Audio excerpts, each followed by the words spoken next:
Welcome to my channel tech mechanical and electrical. DRDO सितंबर 10 का recruitment आ गया है टेक्नीशियन पोस्ट पर आईटीआई पर स्टूडेंट के लिए, जिसका फॉर्म फिलअप आज से शुरू हो गया है और आज से मैं भी टेक्निकल का क्लास लेना स्टार्ट कर रहा हूं। इसमें आपको टेक्निकल क्वेश्चन देखने को मिलेगा। बहुत दिन से सभी स्टूडेंट का तरफ से रिक्वेस्ट आता था, सर आपका कोई ऑफिशियल क्वेश्चन पेपर या आपका कोई ऑफिशियल पीडीएफ आप बनाएं। तो फाइनली मैं इसका डिसीजन ले लिया हूं। डीआरडीओ एग्जामिनेशन का टाइम आप लोग के लिए टोटल 2000 एमसीक्यू का पीडीएफ मैं बना रहा हूं, जिसमें ऑलमोस्ट 40% मेरा काम कंप्लीट हो गया है और बाकी जो पोर्शन बाकी है वो आप लोगों का क्लास प्रोवाइड करते टाइम मैं बाकी पीडीएफ का भी टाइपिंग कंप्लीट कर लूँगा। तो टाइपिंग तो मैं नहीं कर रहा हूँ, टाइपिंग के लिए अलग एक आदमी को भी रख दिया हूँ, क्योंकि अकेला मेरे लिए इतना कम पॉसिबल नहीं होता। तो 2000 एमसीक्यू मोस्ट इंपॉर्टेंट एमसीक्यू, ऐसा नहीं है कि जो क्वेश्चन कॉमन आपको बार बार रिपीट हो, तो ऐसा नहीं है। जो आप लोग का एग्जामिनेशन में दिक्कत करता है वो भी क्वेश्चन है और आपका जो एग्जामिनेशन के लिए इंपॉर्टेंट है वो भी क्वेश्चन आपके लिए रहेगा। तो डीआरडीओ एग्जामिनेशन का कंप्लीट प्रिपरेशन करने के लिए 2000 एमसीक्यू का पीडीएफ आप लोग के लिए एक बार पढ़ना ही पड़ेगा। एग्जामिनेशन से पहले अगर आप लोग इससे भी पढ़ के जाएंगे तो आपका 70 से 80% इधर से कॉमन आ जाएगा। इसके बाद नॉट ओनली 40 क्लास में तो हम प्रोवाइड नहीं करेंगे, क्योंकि 50-50 क्वेश्चन अगर डिस्कशन करेंगे तो 40 क्लास हमको लेना पड़ेगा। तो 40 क्लास में अगर कंप्लीट करते, बाकी क्लास हम लोग क्या करेंगे, और भी हम लोग का पास टाइम रहेगा तो पूरा बुक हम चैप्टर वाइज भी कंप्लीट कराएंगे, एक भी शॉर्ट क्वेश्चन हम नहीं छोड़ेंगे। तो प्रिपरेशन आपको मैं फुल करवाऊंगा, लेकिन आपको मेरा साथ रहना पड़ेगा। जैसे मैं आपको सजेस्ट करूंगा, जैसे मैं आपको बुक का नेम बताया हूं, उसी बुक से आपको पढ़ना पड़ेगा। अगर आप लोग अभी तक नहीं वीडियो देखा how to crack DRDO written examination, तो वीडियो देख लीजिए। आज का वीडियो का डिस्क्रिप्शन बॉक्स में लिंक दिया है।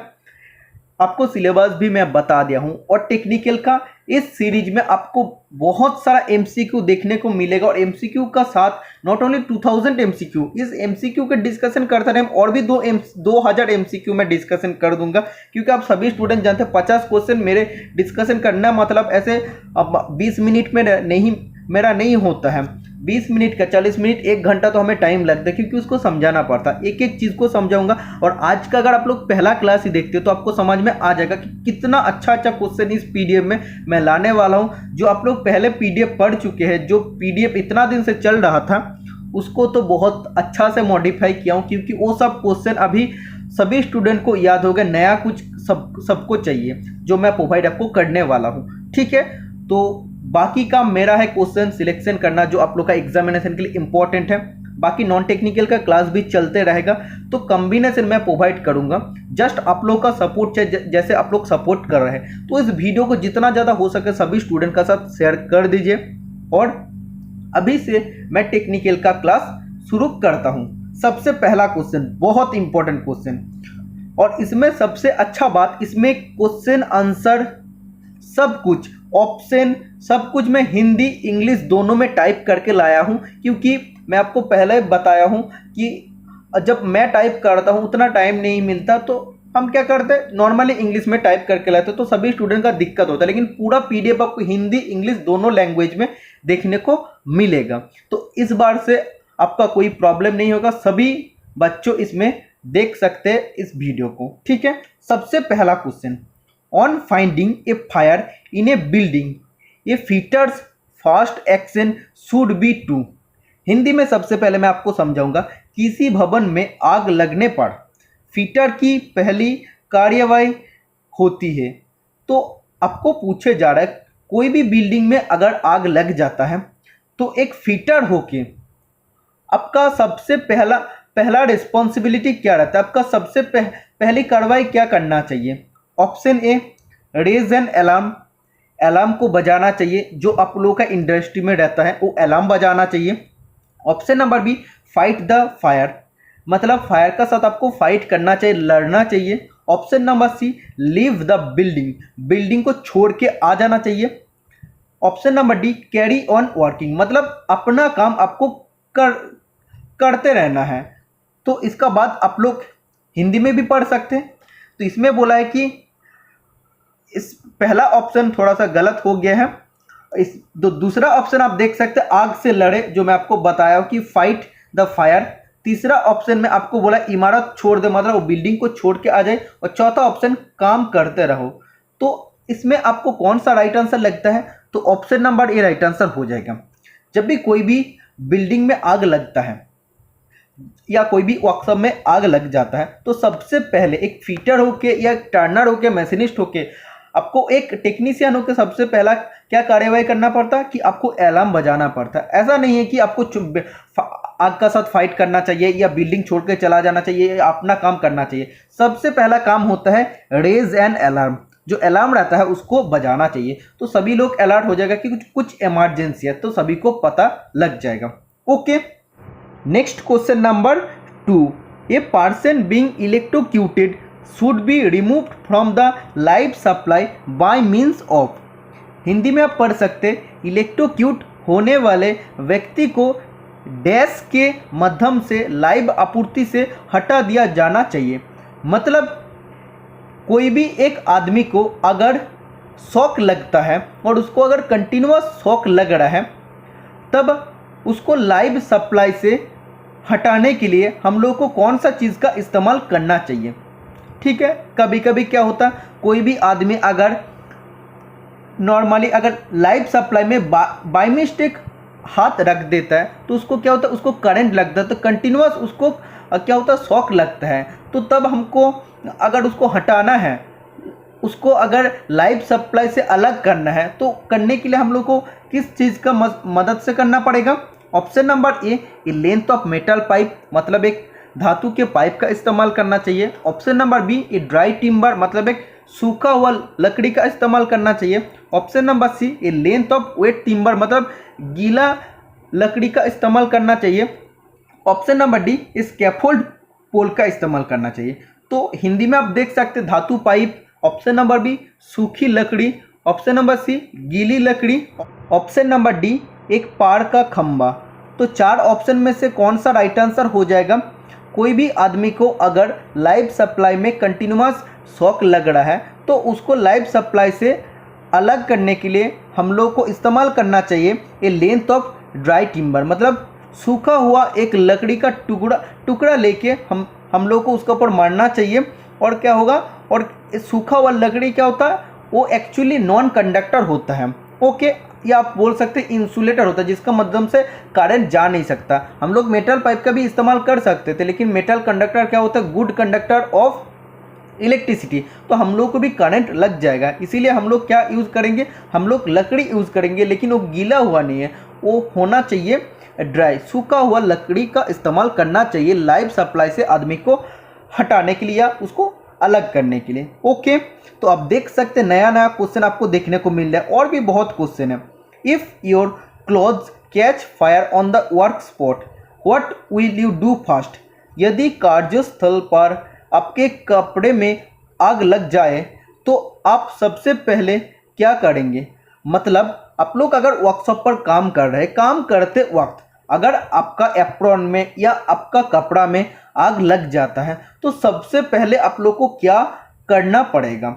Option number A run away from the spot, आपका कार्यस्थल से आपको भाग जाना पड़ेगा, जहां पे आप काम कर रहे हैं उसी जगह से आपको भाग जाना है। Option number B roll over the ground, मतलब ग्राउंड में आपको क्या करना है, लिपटना है, मतलब आपको रोल करके वैसे ही मतलब रोलिंग करना है। ओके, आपको जस्ट लेट जाना है ग्राउंड पे और आपको रोलिंग खाते हुए जाना है। Option number C put a blanket all over the body, मतलब बॉडी पर आपको एक चादर, मोटी चादर बिछा लेना चाहिए। Option number D direct a fire extinguisher towards the cloth, मतलब आपका क्लॉथ का तरफ फायर एक्सटिंग्विशर को डायरेक्ट लेके जाना चाहिए, मतलब आपका फायर एक्सटिंग्विशर यूज़ करना चाहिए। तो 4 ऑप्शन आप हिंदी में पढ़ सकते हैं। घटनास्थल से भाग जाओ, ऑप्शन नंबर बी जमीन पर लुढ़कना, ऑप्शन नंबर सी पूरे शरीर पर एक मोटा कंबल बिछाओ, ऑप्शन नंबर डी आग बुझने वाले यंत्रों का कपड़ों की और निर्देशित करें, मतलब फायर एक्सटिंग्विशर को कपड़े का तरफ निर्देशित करना चाहिए। तो इसका राइट आंसर हो जाएगा रोल ओवर द ग्राउंड। क्यों होगा? जब भी आग लग जाता है तो उसको बुझाने के लिए हम लोग को तुरंत ब्लैंकेट भी दूसरा जगह से नहीं मिलेगा, तो हम लोग क्या करेंगे, ग्राउंड पर फ्लोर पर हम लोग लेट जाएंगे और हम लोग ऐसे लेट के हम लोग रोलिंग होते जाएंगे तो क्या होगा, आग वगैरह सब बुझ जाएगा। ओके, नेक्स्ट क्वेश्चन नंबर 4, इसमें आपको पूछ रहा है if a person faints due to suffocation the first aid to be given is, यदि कोई व्यक्ति घुटने के कारण बेहोश हो जाते हैं तो प्राथमिक उपचार दिया जाना चाहिए। मतलब कोई भी आदमी को अगर घुटने का कारण, मतलब उसको अगर सांस लेने में दिक्कत होता है, उसका कारण वो अगर बेहोश हो जाता है तो सबसे पहले हम लोग का फास्ट एड में ट्रीटमेंट क्या लेना चाहिए। तो फास्ट एड में हम लोग को क्या करना चाहिए, ऑप्शन आपको 4 दिया है। Give him a warm drink, मतलब उसको एक गर्म पानी देना चाहिए। Option number B, sprinkle cold water on its face, मतलब उसका बदन पर ठंडा पानी छिड़कना चाहिए। Option number C, place him on a well ventilated location, मतलब उसको एक वेल वेंटिलेटेड स्थान में लेके जाना, मतलब जहाँ पे वेंटिलेशन बहुत ही अच्छा होता है, जहाँ पे सफोकेशन का प्रॉब्लम नहीं होता, मतलब जहाँ पे एयरवे बहुत ही अच्छा से आ सकता है, पास कर सकते हैं, उधर जगह में उसको लेके जाके रखना चाहिए। Option number D, give him artificial respiration, उसको आर्टिफिशियल रेस्पिरेशन देना चाहिए। तो देखो क्वेश्चन फिर से पढ़ते हैं। कोई भी आदमी को अगर घुटन के कारण, सांस कष्ट होने का कारण अगर वो बेहोश हो जाता है तो सबसे पहले उसको करना चाहिए place him on a well ventilated location, मतलब जहाँ पे बहुत ही अच्छा जगह वेंटिलेशन जहाँ पे होता है उसको सबसे पहले उधर लेके जाना है। तो ऑप्शन आप पढ़ सकते हैं, उससे गर्म पानी दें। ऑप्शन नंबर बी, उसके चेहरे पर ठंडा पानी छिड़के। ऑप्शन नंबर सी, उससे अच्छी तरह हवादार स्थान पर रखें। तो option number C right answer हो जाएगा, क्योंकि वेल वेंटिलेटेड लोकेशन मतलब क्या होता है, हवादार स्थान पर, मतलब जहाँ पे अच्छा तरह से उसमें हवा आएगा, जिसमें हवा चल सकता है, मतलब हवा जहाँ पे आता है जाता है, तो उस जगह में हम लोग को उसको प्लेस करना चाहिए, उसको रखना चाहिए। ठीक है, तो option number C right answer हो जाएगा। Next question number 5, how long a rescue breath needs to be, मतलब बचाव की सांस कितनी देर तक होनी चाहिए। तो रेस्क्यू ब्रीथ कितने लंबे तक होना चाहिए। Option number A, delivered over 2 second, मतलब 2 सेकेंड से ज़्यादा। Option number B, delivered over 1 second, मतलब 1 सेकेंड से ज़्यादा। Option number C, long enough to make the chest rise, मतलब जितना हो सके उतना लॉन्ग आपको सांस लेना पड़ेगा और आपको चेस्ट जब तक ना फूल है तब तक आपको सांस लेना है। Option number D, A small puff of air, मतलब थोड़ा सा आपको एयर लेना है। तो इसमें आपको बताया जा रहा है कि रेस्क्यू ब्रीथ जो होता है वो होता है option number C, long enough to make the chest rise. तो हिंदी में आप पढ़ सकते हो, ऑप्शन नंबर ए में बोला था 2 सेकेंड से ज़्यादा, 1 सेकेंड से ज़्यादा। ऑप्शन नंबर सी, छाती को ऊपर उठाने के लिए काफ़ी लंबा तक आपको ब्रीद लेना पड़ेगा। ओके, तो option number C right answer हो जाएगा। तो नेक्स्ट क्वेश्चन नंबर 6, आप देख सकते हैं बहुत सारा इंपॉर्टेंट क्वेश्चन है। What should never be placed over a burn, मतलब किसी का अगर कोई भी जगह आग से जल जाता है तो उस जगह पे हम लोग को कौन सा चीज़ का इस्तेमाल बिल्कुल भी नहीं करना चाहिए। पढ़ सकते ऐसे कौन सी चीज़ है जिसे कभी भी जले पर नहीं रखना चाहिए या नहीं यूज़ करना चाहिए। तो जले हुए जगह पर हम लोग एलो यूज़ कर सकते, वाटर यूज़ कर सकते, ड्राई स्टेल ड्रेसिंग यूज़ कर सकते, लेकिन कोका वाटर हम लोग नहीं यूज़ कर सकते। तो option number C right answer हो जाएगा। तो आप लोग इसको हिंदी में भी पढ़ सकते हैं। तो कोका मक्खन जो होता है उसको हम लोग को यूज़ नहीं करना है जहाँ पे कोई भी जगह जल जाता है वहाँ पर। Okay, next question number 7, the problem of solid waste disposal can be reduce through. तो सॉलिड वेस्ट डिस्पोजल क्या होता है, सबसे पहले आपको जानना है सॉलिड वेस्ट क्या होता है। जो भी इंडस्ट्रियल वेस्ट होता है, जैसे अगर हम लोग बात करते हैं कॉटन वेस्ट होता है, metal chips of different material होता है, जैसे और भी लुब्रिकेंट ऑयल होता है, कूलेंट होता है। ओके, और भी इलेक्ट्रिकल या ग्लास होता है, इलेक्ट्रिकल इक्विपमेंट जो भी पार्ट होता है, और भी जैसे कांच होता है, ग्लास होता है। तो ये सब चीज़ को डिस्पोजल मतलब क्या, निपटान करने के लिए, मतलब उसका निष्पत्ति करने के लिए, उसको ख़त्म करने के लिए हम लोग कौन सा प्रोसीजर यूज़ कर सकते हैं? तो जब सॉलिड वेस्ट डिस्पोजल बोलेगा तो उसको हम लोग कैसे कम कर सकते हैं? तो अब देख सकते हैं हिंदी में पढ़ के, ठोस अपशिष्ट निपटान की समस्या को निम्न के माध्यम से कम किया जा सकता है। मतलब जो भी सॉलिड वेस्ट डिस्पोजल है तो हम लोग उसको कम कैसे कर सकते हैं? Option number A recycling, option number B lesser pollution, option number C population control, option number D more timber, मतलब हम लोग को ज़्यादा लकड़ी यूज़ करना चाहिए, ऑप्शन नंबर डी में बोल्ड है, ऑप्शन नंबर सी में बोल्ड है पॉपुलेशन कंट्रोल करना चाहिए, ऑप्शन नंबर बी में बोल्ड है पॉपुलेशन कम होना चाहिए, ऑप्शन नंबर ए में बोल रहे हैं रिसाइकिलिंग करना चाहिए। तो ऑप्शन नंबर ए राइट आंसर हो जाएगा। तो देखो इंडस्ट्री में जो भी चीज़ होता है, जैसे कॉटन वेस्ट होता है, cotton waste, metal chips of different material, इसके बाद जैसे लुब्रिकेंट ऑयल होता है, कूलेंट होता है, इसके बाद इलेक्ट्रिकल का जो अलग अलग वेस्ट होता है, ग्लास होता है जो कांच का टुकड़ा होता है, इसको हम लोग क्या कर सकते हैं? इसको अगर हम लोग रिसाइकिलिंग करेंगे, मतलब फिर से उसको अगर हम लोग यूज़ करेंगे तो क्या होता है, वो वेस्ट उसका कम बनेगा। नहीं तो अगर हम लोग उसको रिसाइकलिंग नहीं करेंगे तो और भी ज़्यादा हम लोग को ग्लास का ज़रूरत पड़ेगा, और भी ज़्यादा हम लोग को मेटल चिप्स का ज़रूरत पड़ेगा। तो जो भी मेटल चिप्स है उसको हम लोग अलग जगह में कलेक्ट करेंगे और उसको फिर मेटल चिप्स से फिर मेटल हम लोग बनाएंगे। तो इस प्रोसेस को क्या बोलते हैं? फिर मेटल बनाएंगे और हम लोग यूज़ करेंगे। तो ये रिसाइकलिंग प्रोसेस चलते रहते हैं। ओके, तो रिसाइकलिंग प्रोसेस में क्या होता है? Recycling is one of the most well known method of managing waste, मतलब वेस्ट को मैनेज करने के लिए सबसे एक अच्छा प्रोसेस होता है recycling. It is not expensive but can be easily done by you, मतलब ये ज़्यादा खर्चे वाला नहीं होता है, तो इसको हम लोग इजीली कर सकते हैं। ओके, तो ये अगर हम लोग करते तो क्या होता है? हम लोगों को पोल्यूशन भी कम हो जाता है। ओके, और एनर्जी भी हम लोग को, लॉट ऑफ एनर्जी हम लोग को क्या होता है उसमें सेव होता है, और इसमें क्या होता है रिसोर्सेज भी हम लोग का सेव होता है। क्योंकि जितना ज़्यादा हम लोग ग्लास यूज़ करेंगे, उसको अगर हम लोग जो वेस्ट होता है उसको अगर यूज़ नहीं करते तो क्या होगा, और भी हम लोग को चीज़ चाहिए तो वो हम लोग क्या, वो जल्दी जल्दी ख़त्म हो जाएगा। लेकिन हम लोग अगर रिसाइकलिंग करते तो क्या वो सब चीज़ सेव होते रहेगा। ओके, और पोल्यूशन तो ऐसे भी कम हो जाएगा क्योंकि हम लोग उसको रिसाइकलिंग करके फिर यूज़ कर रहे हैं, दोबारा हम लोग नया चीज़ नहीं आ रहा है।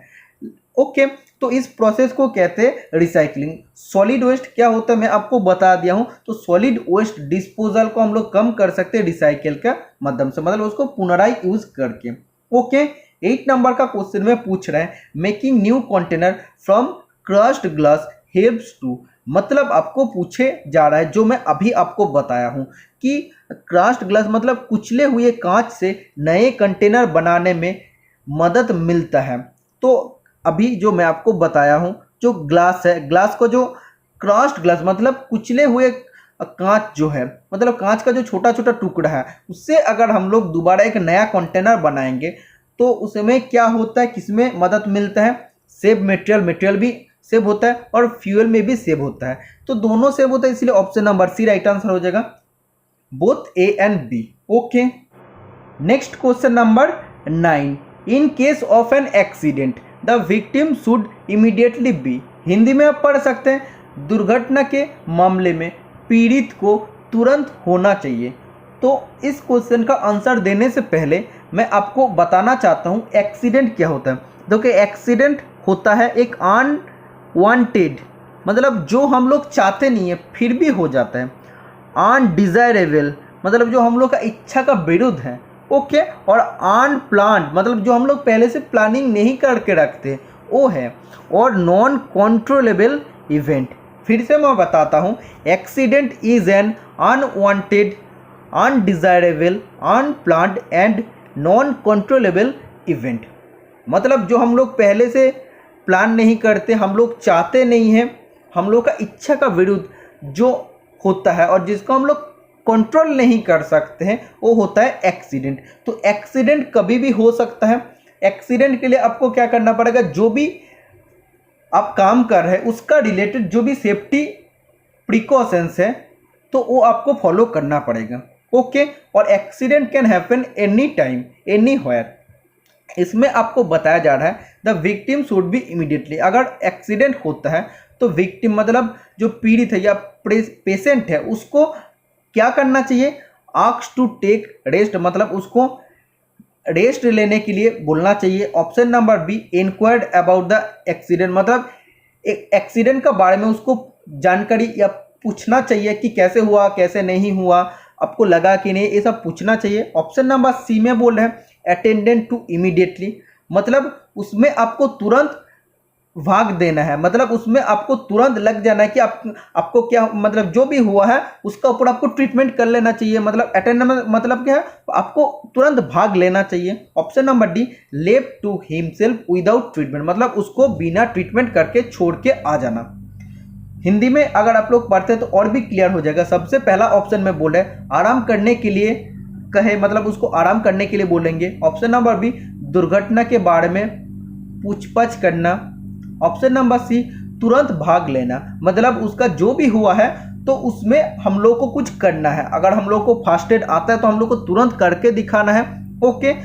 ऑप्शन नंबर डी इलाज के बिना खुद को छोड़ दिया, तो मतलब इलाज नहीं करके उसको हम लोग छोड़ के आ जाते हैं। तो एक्चुअली इसका राइट आंसर हो जाएगा तुरंत भाग लिया, मतलब जो भी उसका हुआ है तो उसको अगर हम लोग ठीक कर सकते हो तो उसमें भाग तुरंत लेना चाहिए और उसका ट्रीटमेंट करना चाहिए। ट्रीटमेंट मतलब क्या होता है, फास्ट एड होता है। और फास्ट एड क्या होता है, फास्ट एड होता है एक इमीडिएट लाइफ सेविंग प्रोसीजर होता है, इमीडिएट लाइफ सेविंग प्रोसीजर, जिसमें आप लोगों का कुछ टेक्निक होता है जो वेल ट्रेंड होता है वही कर सकते हैं, नॉर्मल आदमी नहीं कर सकते। तो इसके लिए भी आप लोगों को पहले से ट्रेनिंग होना चाहिए कैसे क्या आप लोगों को करना चाहिए। Okay. Next question number 10, the most serious environmental effect posed by hazardous waste is, खतरनाक कचरे से उत्पन्न होने वाला सबसे गंभीर पर्यावरणीय प्रभाव डैश है। मतलब जो भी हैजार्डस वेस्ट होता है, मतलब जो भी खतरनाक कचरे होता है, तो उससे हम लोग को एनवायरमेंटल में, मतलब परिवेश में क्या इफेक्ट होता है, सबसे ज़्यादा किस पोल्यूशन में इफेक्ट होता है, air pollution, contamination of ground water. Option number C increase use of land for landfill. Option number D none of the above. सबसे पहला ऑप्शन में हिंदी में बोले वायु दूषण। ऑप्शन नंबर बी में पूछ रहे भूजल का प्रदूषण, मतलब जो भी अंडर ग्राउंड वाटर होता है वो पोल्यूटेड हो जाता है। ऑप्शन नंबर सी लैंडफिल के लिए भूमि के उपयोग में वृद्धि। ऑप्शन नंबर डी उपरोक्त में कोई भी नहीं है। लैंडफिल मतलब क्या होता है, एक्चुअली जो भी वेस्ट होता है, वेस्ट मटेरियल को हम लोग क्या करते हैं, लार्ज एरिया में लेके जाते हैं और लार्ज एरिया में हम लोग उस जगह को खोदते हैं, मतलब उसको डागिंग करते हैं, उसको खोदते हैं और उसका अंदर जो भी वेस्ट होता है उसको हम लोग डाल देते हैं और फिर से हम लोग मिट्टी देकर उसको बुझा देते हैं। तो ये होता है लैंडफिल प्रोसेस। तो इसमें आपको बोला लैंडफिल के लिए भूमि के उपयोग में वृद्धि, मतलब ज़्यादा हम लोगों को लैंडफिल के लिए जगह मिल जाता है। तो एक्चुअली तो ये नहीं है, तो टोटली आउट ऑफ टॉपिक बोल रहे हैं। एक्चुअली आपको बोल रहे हैं हैजार्डस वेस्ट के लिए हम लोग का एनवायरमेंटल सबसे ज़्यादा इफेक्ट कहाँ पे पड़ता है, कंटामिनेशन ऑफ ग्राउंड वाटर। तो कंटामिनेशन ऑफ ग्राउंड वाटर मतलब क्या, तो जो भी हम लोग का भूगर्भ जो भी पानी होता है या जो भी भूजल होता है वो क्या होता है, पोल्यूटेड हो जाता है उस वेस्ट का वजह से। और सबसे ज़्यादा हम लोग का खतरा इसलिए होता है क्योंकि वो हम लोग पानी तो हर टाइम पीते हैं और उसमें से पोल्यूटेड पानी है, कंटामिनेटेड पानी है, इसीलिए हम लोगों का भी खतरा बहुत ज़्यादा होता है। ओके। तो हैजार्डस वेस्ट मतलब खतरनाक कचरे से हम लोग का सबसे ज़्यादा एनवायरनमेंट इफेक्ट में क्या होता है, वो contamination of ground water. Okay, मतलब भू जल पर वो प्रदूषण कर देता है, पॉल्यूशन करता है। अब देख सकते हैं बहुत सारा नया नया क्वेश्चन आपको देखने को मिल रहा है। देखो एक एक चीज़ को मैं क्लियर करूंगा। अगर आप लोग सोचेंगे इतना स्लो क्यों मैं डिस्कशन कर रहा हूँ, एक एक चीज़ को आपको समझाना है। बेसिक से जब हम शुरू कर रहे हैं तो आपको समझना चाहिए। बहुत सारा ऐसा क्वेश्चन है जो आप लोग जानते नहीं, इस वीडियो में अगले वीडियो में मैं कंप्लीट कराऊंगा। तो जिसको रियली सीखना है वो सभी स्टूडेंट क्या करेंगे, हाँ जो हम बोल रहे हैं उसको कॉपी में लिखेंगे, एक एक चीज़ को कॉपी में लिख के रखेंगे। और जो ज़्यादा जानते हैं, जिसको बहुत कुछ आता है, वो सोचेंगे ये सब चीज़ क्या है, ये तो हमें भी आता है।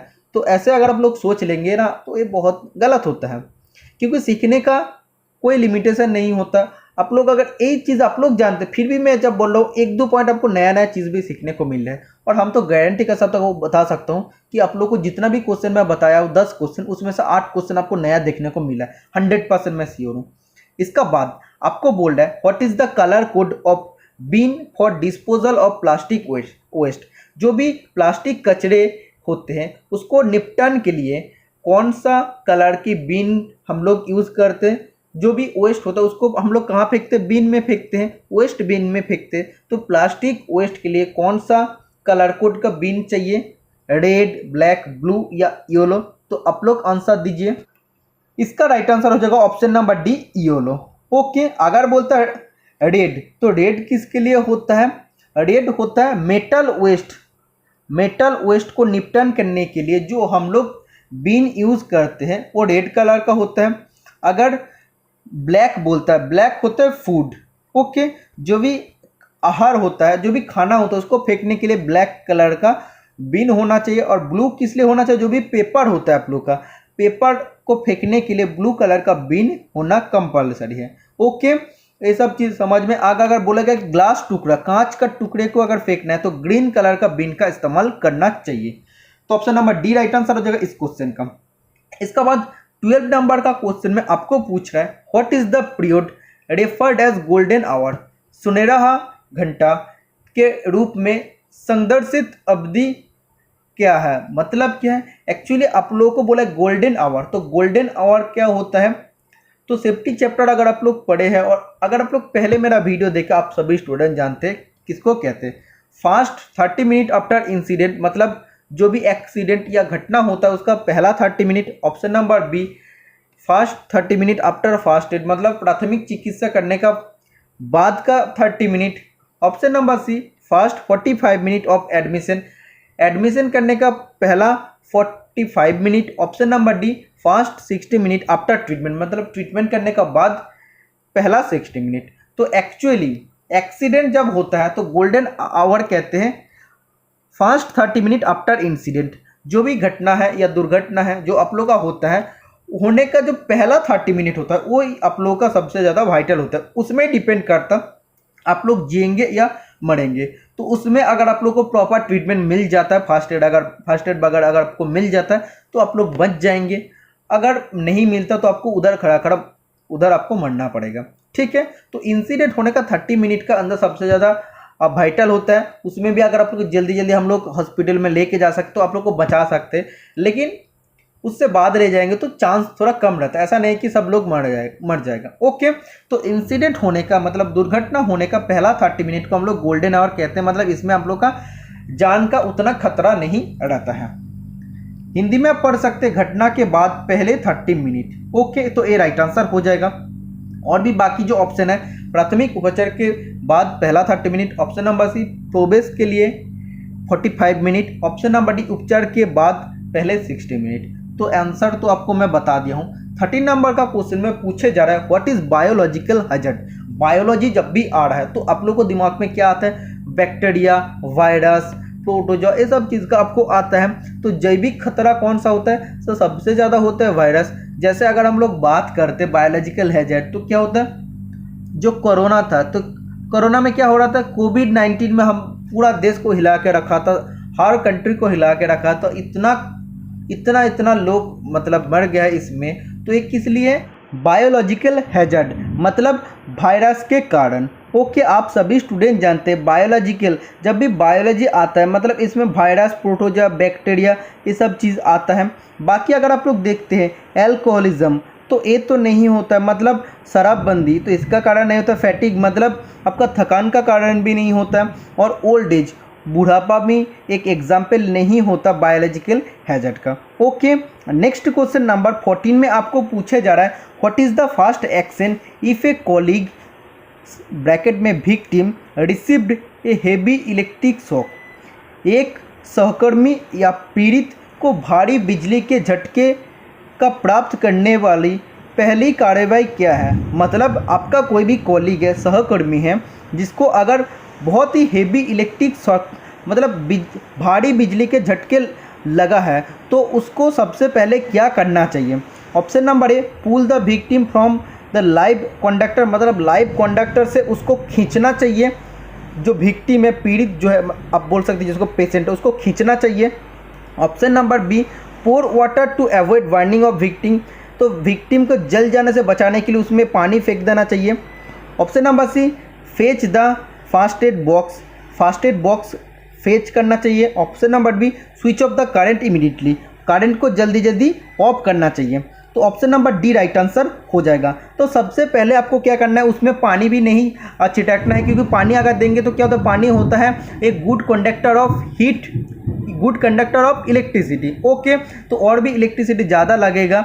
और अगर आप लोग आपका दोस्त या आपका सहकर्मी, अगर आपका कॉलीग अगर करंट पे लग गया है, तो अगर आप लोग भी उसको खींचने जाएंगे तो आपको भी करंट लगेगा। तो ये सब 3 चीज़ नहीं करने का है, डायरेक्ट जाके आपको स्विच ऑफ कर देना है करंट का। हिंदी में आप पढ़ सकते हैं, पीड़ित को लाइव कंडक्टर से खींचो। ऑप्शन नंबर बी, पीड़ित को जलने से बचाने के लिए पानी डालो। ऑप्शन नंबर सी, प्राथमिक चिकित्सा बॉक्स लाए, मतलब प्राथमिक चिकित्सा फर्स्ट एड बॉक्स आपको लाना पड़ेगा। ऑप्शन नंबर डी, करंट को तुरंत बंद कर दे। तो option number D right answer हो जाएगा। तो आज आपको शायद अच्छा लग रहा है, क्योंकि हिंदी का साथ में इंग्लिश का साथ साथ मैं हिंदी का भी एक्सप्लेनेशन कर रहा हूँ आप सभी के लिए। ओके, इसका बाद 15 नंबर का क्वेश्चन आप पढ़ सकते हैं, which fire extinguisher filled with carbon tetrachloride and bromochlorodifluoromethane, मतलब कौन सा फायर एक्सटिंग्विशर में हम लोग CCl4 कार्बन टेट्राक्लोराइड और BCF मतलब ब्रोमोक्लोरोडाइफ्लोरोमीथेन भरते हैं। हिंदी में आप पढ़ सकते हैं, कार्बन टेट्राक्लोराइड और ब्रोमोक्लोरोडाइफ्लोरोमीथेन से भरे आग बुझाने वाला कौन सा एक्सटिंग्विशर है।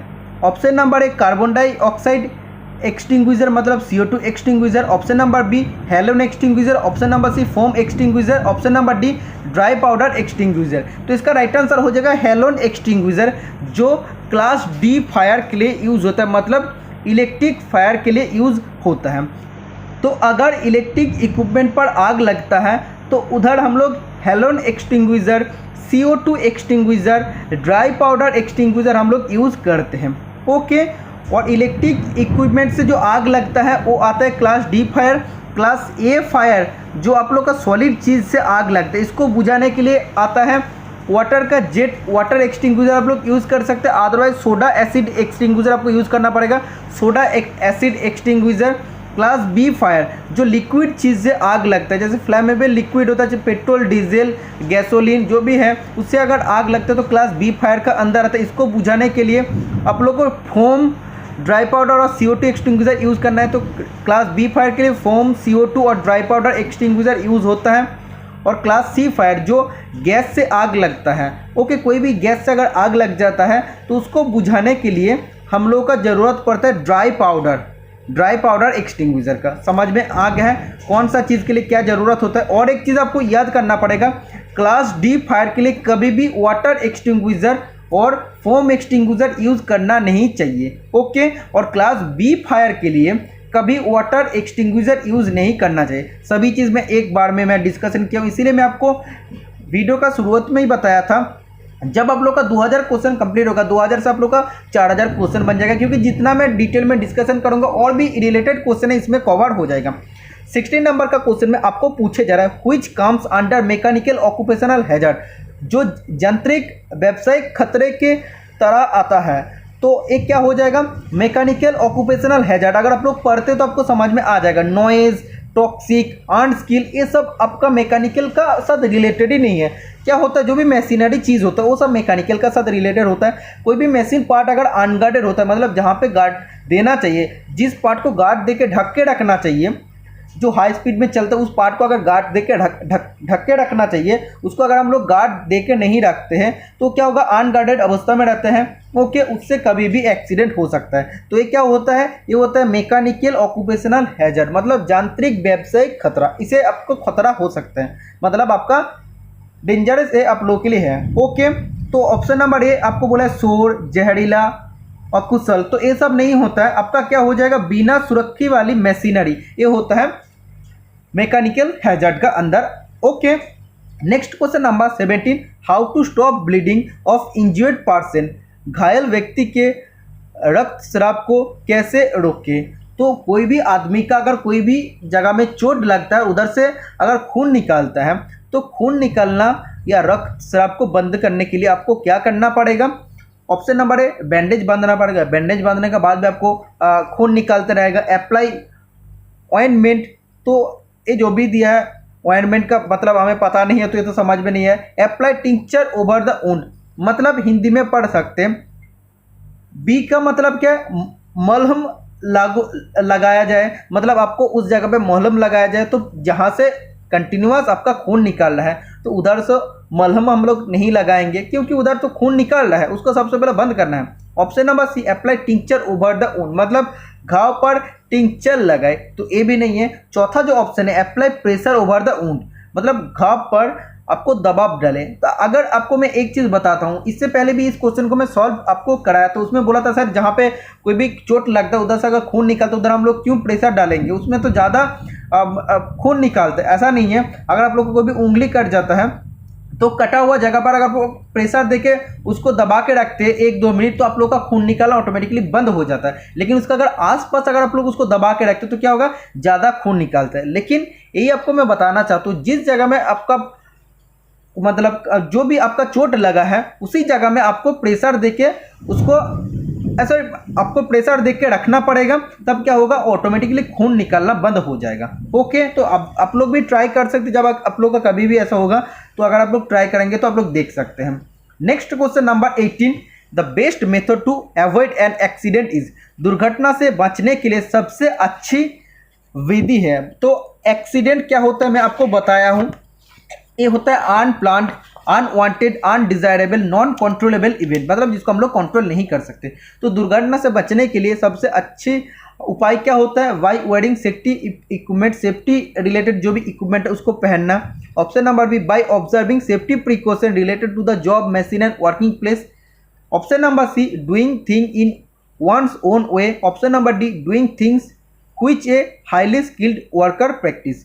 हिंदी में पढ़ सकते, सबसे मैं बोल रहा है, पहले मैं बोला सुरक्षा उपकरण पहनकर, मतलब जो भी सेफ्टी इक्विपमेंट है उसको अगर आप लोग पढ़ लेते तो आप लोग का एक्सीडेंट नहीं होगा। ऑप्शन नंबर बी, कार्य, मशीन और कार्यस्थल से संबंधित सुरक्षा संबंध सावधानियों का पालन करके। ऑप्शन नंबर सी, चीज़ों को अपने तरीके से करना। ऑप्शन नंबर डी, ऐसी चीज़ करना जो एक अत्यधिक कुशल कार्यकर्ता अभ्यास करता है, मतलब जो एक बहुत ही अच्छा स्किल्ड पर्सन है वो जैसा करता है तो उसमें आपको करना चाहिए। लेकिन क्वेश्चन में आपको क्या पूछा था कि एक्सीडेंट कैसे अवॉइड करें, तो कोई भी अगर स्किल्ड आदमी है वो जैसे काम कर रहे हैं वैसे अगर आप लोग करना चाहेंगे कि हम लोग का एक्सीडेंट नहीं होगा, उसका जब नहीं हो रहा तो मेरा नहीं होगा, ऐसे अगर आप लोग सोचेंगे तो गलत बात है। आपको क्या करना चाहिए, जो भी आपका जॉब रिलेटेड, जो जॉब बना रहा है उस रिलेटेड, मशीन रिलेटेड और वर्किंग प्लेस रिलेटेड जो भी आप लोग का सेफ्टी प्रिकॉशंस है उसको आपको अलग से फॉलो करना पड़ेगा, क्योंकि आप लोग जानते हैं मशीन के लिए अलग सेफ्टी प्रिकॉशंस होता है, पर्सनल सेफ्टी अलग होता है, जनरल सेफ्टी अलग होता है।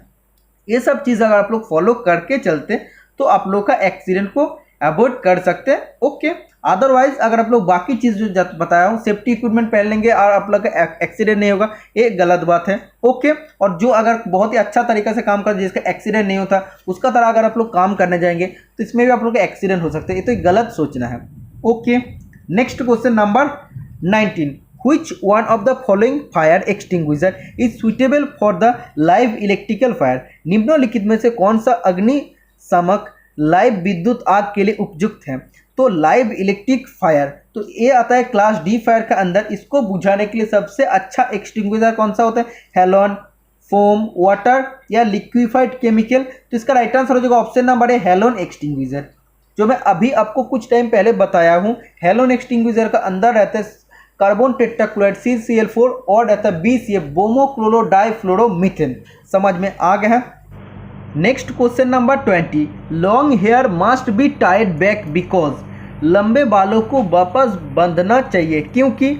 तो इसमें आपको पूछ रहा है जब आप लोग कोई भी इंडस्ट्री या वर्कशॉप पर काम करते हैं, आपका अगर लंबे बाल है तो उसको बांध के रखना चाहिए। इसका पीछे क्या कारण होता है। Option number A, it can get dirty with the oil and dust from the workshop, मतलब वर्कशॉप में जो ऑयल और डस्ट रहता है उससे आपका बाल गंदा हो सकता है। Option number B, it gets in the way when you are working, मतलब आप जिस पर काम कर रहे हैं, जिस डायरेक्शन पर काम कर रहे हैं उसी का सामने आपका आ जाता है। अगर आपका लंबा लंबा बाल होता है, हैक्सोइंग करते टाइम क्या होता है, आपका मुंह का सामने आ जाता है, आपको आपका आंखों का सामने आ जाता है, तो आपका काम करने में दिक्कत होता है।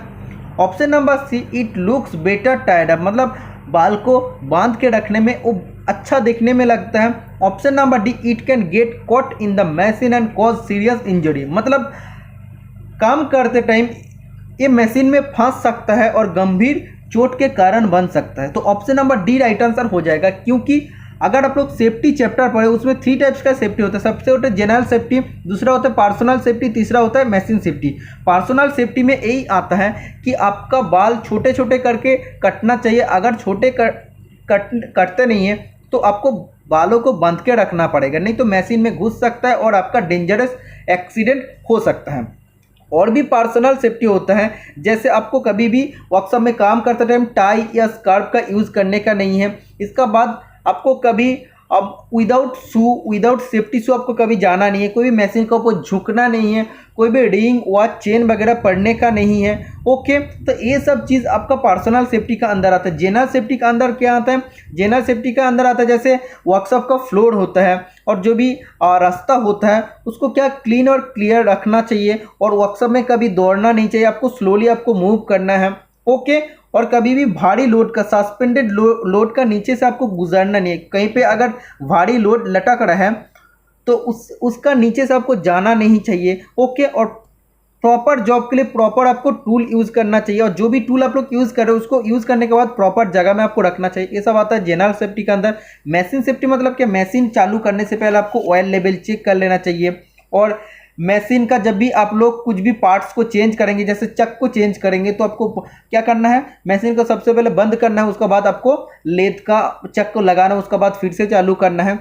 और कोई भी अगर मशीन का पार्ट अगर क्रैक रहेगा तो उसको क्या करना है? अगर क्रैक है तो आपको देख के भी फिर से उसको ना देखा अंजन भाव करने का नहीं है, मतलब उसको अगर क्रैक देगा तो उसको तुरंत बदल देना चाहिए। तो ये सब चीज़ आपको आता है मशीन सेफ्टी का अंदर। तो machine safety, personal safety, workshop safety सब मैं अपना क्लास में यूट्यूब पर बहुत बार डिस्कशन किया हूँ। मैं आपको सबसे पहले रिक्वेस्ट करूँगा, जितना भी मेरा यूट्यूब चैनल पर वीडियो, चाहे कोई भी प्रीवियस ईयर क्वेश्चन पेपर है, चाहे कोई भी मॉड्यूल सेट है, कोई भी चैप्टर वाइज वीडियो है, कोई भी MCQ video, each and every video देख लीजिए। बहुत सारा क्वेश्चन आप लोग को मिल जाएगा, और आप लोग के लिए एग्जाम के लिए आधा से ज़्यादा मतलब 80% प्रिपरेशन आप लोग का अभी हो जाएगा।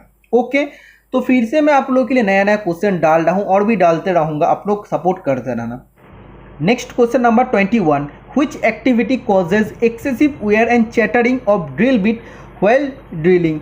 किस गतिविधि के कारण ड्रिलिंग करते समय ड्रिल बिट के अत्यधिक घिसाव और बकबक का आवाज़ आता है? तो इसका पीछे क्या होता है? तो जब हम लोग ड्रिलिंग करते हैं तो ड्रिल बिट में बहुत ज़्यादा क्या होता है, वो वेयर हो जाता है, बहुत जल्दी जल्दी खराब होता है, और उसमें चैटरिंग आवाज़ आता है, बकबक का आवाज़ आता है। तो ये आवाज़ आने का पीछे क्या कारण होता है? Option number A fast feed rate, मतलब ज़्यादा अगर हम लोग फीड रेट देते हैं। Option number B too slow feed rate, अगर हम लोग बहुत कम फीड रेट देते हैं तब। Option number C more cutting speed. Option number D too slow cutting speed. तो इसका एक्चुअल राइट आंसर हो जाएगा टू स्लो फीड रेट। अगर आप लोग बहुत कम फीड रेट देते हो तो इसमें आप लोग का चैटरिंग आवाज़ आएगा। देखो, एक क्वेश्चन आपके इसरो में बहुत बार पूछे जाते हैं कि हम लोग अगर सरफेस फिनिश अच्छा लाने हैं तो फीड रेट कितना देना है? बहुत लो देना है तो लो देना तो ठीक है, अगर बोला वेरी लो तो वो गलत है, क्योंकि आपको जब भी फिनिशिंग करना है तो थोड़ा सा भी आपको मेटल बचा हुआ रहना चाहिए उसको फिनिशिंग करने के लिए। अगर आप लोग बहुत कम फीड दे देते हो तब क्या होता है, वो पूरा उसको मेटल को हर जगह में कट नहीं पाता है। तो जिसमें कटता है तो थोड़ा सा गैप होता है, जिसमें नहीं कट पाता उसमें थोड़ा सा हाइट रह जाता है, तो उसमें क्या होता है, सरफेस फिनिश अच्छा से नहीं बनता है। तो जब भी बहुत कम फीड रेट देते हैं तो क्या होता है, बहुत कम फीड रेट का कारण वो चैटरिंग आवाज़ आता है और उसमें बहुत जल्दी टूल खराब भी होता है। ओके, और एक चीज़ आपको जानना चाहिए, फीड क्या होता है, फीड का डेफिनेशन क्या होता है। तो अगर आप लोग इसका यूनिट, तो आप सभी स्टूडेंट जानते हैं मिलीमीटर पर रेवोल्यूशन, मतलब ड्रिल एक रेवोल्यूशन पर जितना मिलीमीटर मटेरियल का अंदर जाता है उसको बोलते हैं फीड। तो एक रेवोल्यूशन पर मतलब प्रति रेवोल्यूशन में ड्रिल या कटिंग टूल जितना मटेरियल का अंदर जाता है, जितना मिलीमीटर मटेरियल का अंदर जाता है उसको बोलते हैं फीड। तो इधर क्या हो जाएगा, मिलीमीटर पर रेवोल्यूशन, मतलब हर रेवोल्यूशन में कितना मिलीमीटर जा रहा है, तो ये इसका यूनिट है। Okay, next question number 22, a dimension is stated as 25 plus minus 0.02 millimetre in a drawing, what is the tolerance. तो इसमें आपको एक डायमेंशन दिया है जिसमें आपको बोला है बेसिक साइज 25 है, अपर डिविएशन 0.02 और लोअर डिविएशन माइनस 0.02 मिलीमीटर। तो इसमें टॉलरेंस क्या हो जाएगा, तो ए निकालने के लिए सबसे पहले आपको क्या करना पड़ेगा, आपको थोड़ा सा मतलब जो बेसिक चीज़ है, आप लोग तो डायरेक्टली क्या कर देते 25.02 माइनस 24.98, तो इसको अगर आप लोग कर देते तो 0.04 आ जाएगा। तो इसको भी हम आंसर बता सकते हैं ऑप्शन नंबर सी। लेकिन इसको कैसे करना चाहिए एक्चुअली आप लोग को जान लेना चाहिए। सबसे पहले आपको लिख के करना चाहिए। सबसे पहले बेसिक साइज आपको लिखना है। बेसिक साइज होगा 25 मिलीमीटर। अपर डिविएशन इसका है प्लस 0.02, ओके। लोअर डिविएशन है माइनस 0.02। इसका बाद हो जाएगा upper limit. Upper limit is equal to the basic size plus upper deviation. तो basic size 25 millimetre plus upper deviation 0.02, तो हो जाएगा 25.02 मिलीमीटर, ओके। इसका बाद अगर आप बात करते हैं लोअर लिमिट, तो लोअर लिमिट का फॉर्मूला होता है basic size minus lower deviation. तो ये सब फॉर्मूला भी आपको इधर डिवाइस हो रहा है और इसको कैसे करना है वो भी मैं आपको बता रहा हूँ। बेसिक साइज 25 है और लोअर डिविएशन माइनस 0.02 है, ठीक है। इधर क्या हो जाएगा 24.98 हो जाएगा। इसका बाद आप लोग जानते हैं टॉलरेंस का क्या फॉर्मूला होता है। टॉलरेंस का फॉर्मूला होता है upper limit minus lower limit, जिसको आप लोग और भी कह सकते हैं maximum limit minus minimum limit. तो सेम है, तो मैक्सिमम लिमिट 25.02 और मिनिमम लिमिट 24.98, इसको माइनस करेंगे तो आ जाएगा 0.04 मिलीमीटर। तो ये होता है फुल प्रोसेस। लेकिन आप लोग तो ऐसे करते नहीं है, पूरा मतलब इजी करने के लिए आप लोग करते हैं, कोई दिक्कत नहीं, वैसे आपको करना चाहिए टाइम आपको सेव करने के लिए। लेकिन आपको डिटेल में भी जानना चाहिए, इसीलिए मैं आपको बता दूँ। Option number C right answer हो जाएगा। 23 नंबर का क्वेश्चन में आपको पूछे जा रहा है how to identify high spots while scraping. Scraping करते समय उच्च स्थान की पहचान कैसे करें। तो आप लोग को सबसे पहले जानना चाहिए स्क्रैपर किस मटेरियल से बनता है। तो स्क्रैपर बनता है जो भी फाइल होता है, फाइल अगर ख़राब हो जाता है तो उसको हम लोग स्क्रैपर में बदल सकते हैं, ठीक है। तो वो हाई कार्बन स्टील से बनता है, क्योंकि फाइल भी इससे बनता है, स्क्रैपर भी फाइल से बनता है, इसीलिए उसका भी मटेरियल सेम हो जाएगा। और कहीं कहीं पर टूल स्टील भी दिया रहता है, तो अगर टूल स्टील दिया है तो टूल स्टील राइट आंसर हो जाएगा स्क्रैपर का मटेरियल। अगर टूल स्टील नहीं है तो high carbon steel right answer हो जाएगा। तो जब भी कोई भी सोचो एक जॉब है तो इसका सरफेस को हम लोग फिनिश कर दिए फाइल से, उसका बाद और भी अच्छा सा अगर फिनिश हम लोग को करना है तब क्या करना पड़ेगा, स्क्रैपर लेना पड़ेगा। स्क्रैपर आपको क्या होगा, जो भी सरफेस है उसमें आपको ब्राइट आपको सरफेस देखने को मिलेगा, मतलब वो सरफेस बहुत ज़्यादा चमकाते रहेगा। तो अगर चमकाने के लिए आपको क्या करना पड़ेगा, स्क्रैपर का यूज़ करना पड़ेगा। और आपको जो हाई स्पॉट है उसको फाइंड करने के लिए, ढूंढने के लिए जो स्क्रैपर है उसमें आपको टोटली क्या करना पड़ेगा, चॉक से उसको स्क्रैपर में लगा देना पड़ेगा। उसके बाद आपको फाइल करना है, तो उसका बाद उसको स्क्रैपिंग करना है। स्क्रैपर से तो स्क्रैपिंग ही होता है। तो जब भी करेंगे तो जिस पोर्शन पर टच होगा उसी पोर्शन में आपको पता चलेगा ऊंचा पोर्शन है, उसको आपको अच्छा से स्क्रैपिंग कर लेना है, ओके। तो इसका राइट आंसर क्या हो जाएगा, तो हम लोग को क्या यूज़ करना चाहिए मार्किंग मीडिया के हिसाब से, प्रूसियन ब्लू, व्हाइट चक, कॉपर सल्फेट या सेलुलोज लेकर। तो एक चीज़ आपको जानना चाहिए, हम लोग स्क्रैपर क्यों यूज़ करते हैं, उसका फिनिशिंग को और भी अच्छा करने के लिए और ब्राइट सरफेस बनाने के लिए। तो उसमें हम लोग जनरली स्क्रैपर में चक यूज़ नहीं करते, उसमें हम लोग दूसरा चीज़ यूज़ करते हैं, उसको बोलते हैं प्रूसियन ब्लू। तो आप लोग जानते हैं मार्किंग मीडिया अलग अलग टाइप का होता है। सबसे पहले होता है व्हाइट वॉश में हम लोग क्या करते हैं, चॉक पाउडर यूज़ करते हैं। चॉक पाउडर को हम लोग वाटर का साथ, पानी का साथ मिक्स करके यूज़ कर सकते हैं। अदरवाइज चॉक पाउडर को हम लोग मिथाइलेटेड स्प्रिट का साथ मिक्स करके यूज़ कर सकते हैं। अदरवाइज व्हाइट लीड पाउडर को हम लोग टर्पिनटाइन का साथ मिक्स करके यूज़ कर सकते हैं। ये सब होता है व्हाइट वॉश, जो हम लोग जनरली यूज़ करते हैं राफ फोर्जिंग या कास्टिंग विथ ऑक्सीडाइज सरफेस। मतलब कोई भी अगर फोर्जिंग किया हुआ जॉब है उस पर अगर हम लोगों को मार्किंग मीडिया लगाना है तब हम लोग लगाते हैं व्हाइट वॉश के लिए 3 मैं आपको बता दिया हूँ क्या क्या होता है, ओके। तो व्हाइट वॉश बहुत ही नॉर्मल जगह के लिए यूज़ होता है, जैसे फोर्जिंग किया हुआ जॉब पर हम लोगों को करना है।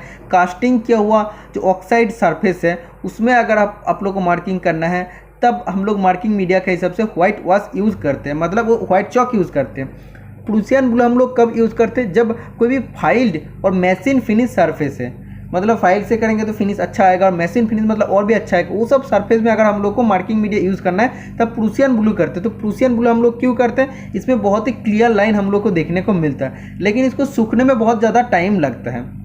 तो क्वेश्चन आपको पूछा जाएगा कौन सा मार्किंग मीडिया बहुत क्लियर लाइन देता, तो वो होता है प्रूसियन ब्लू।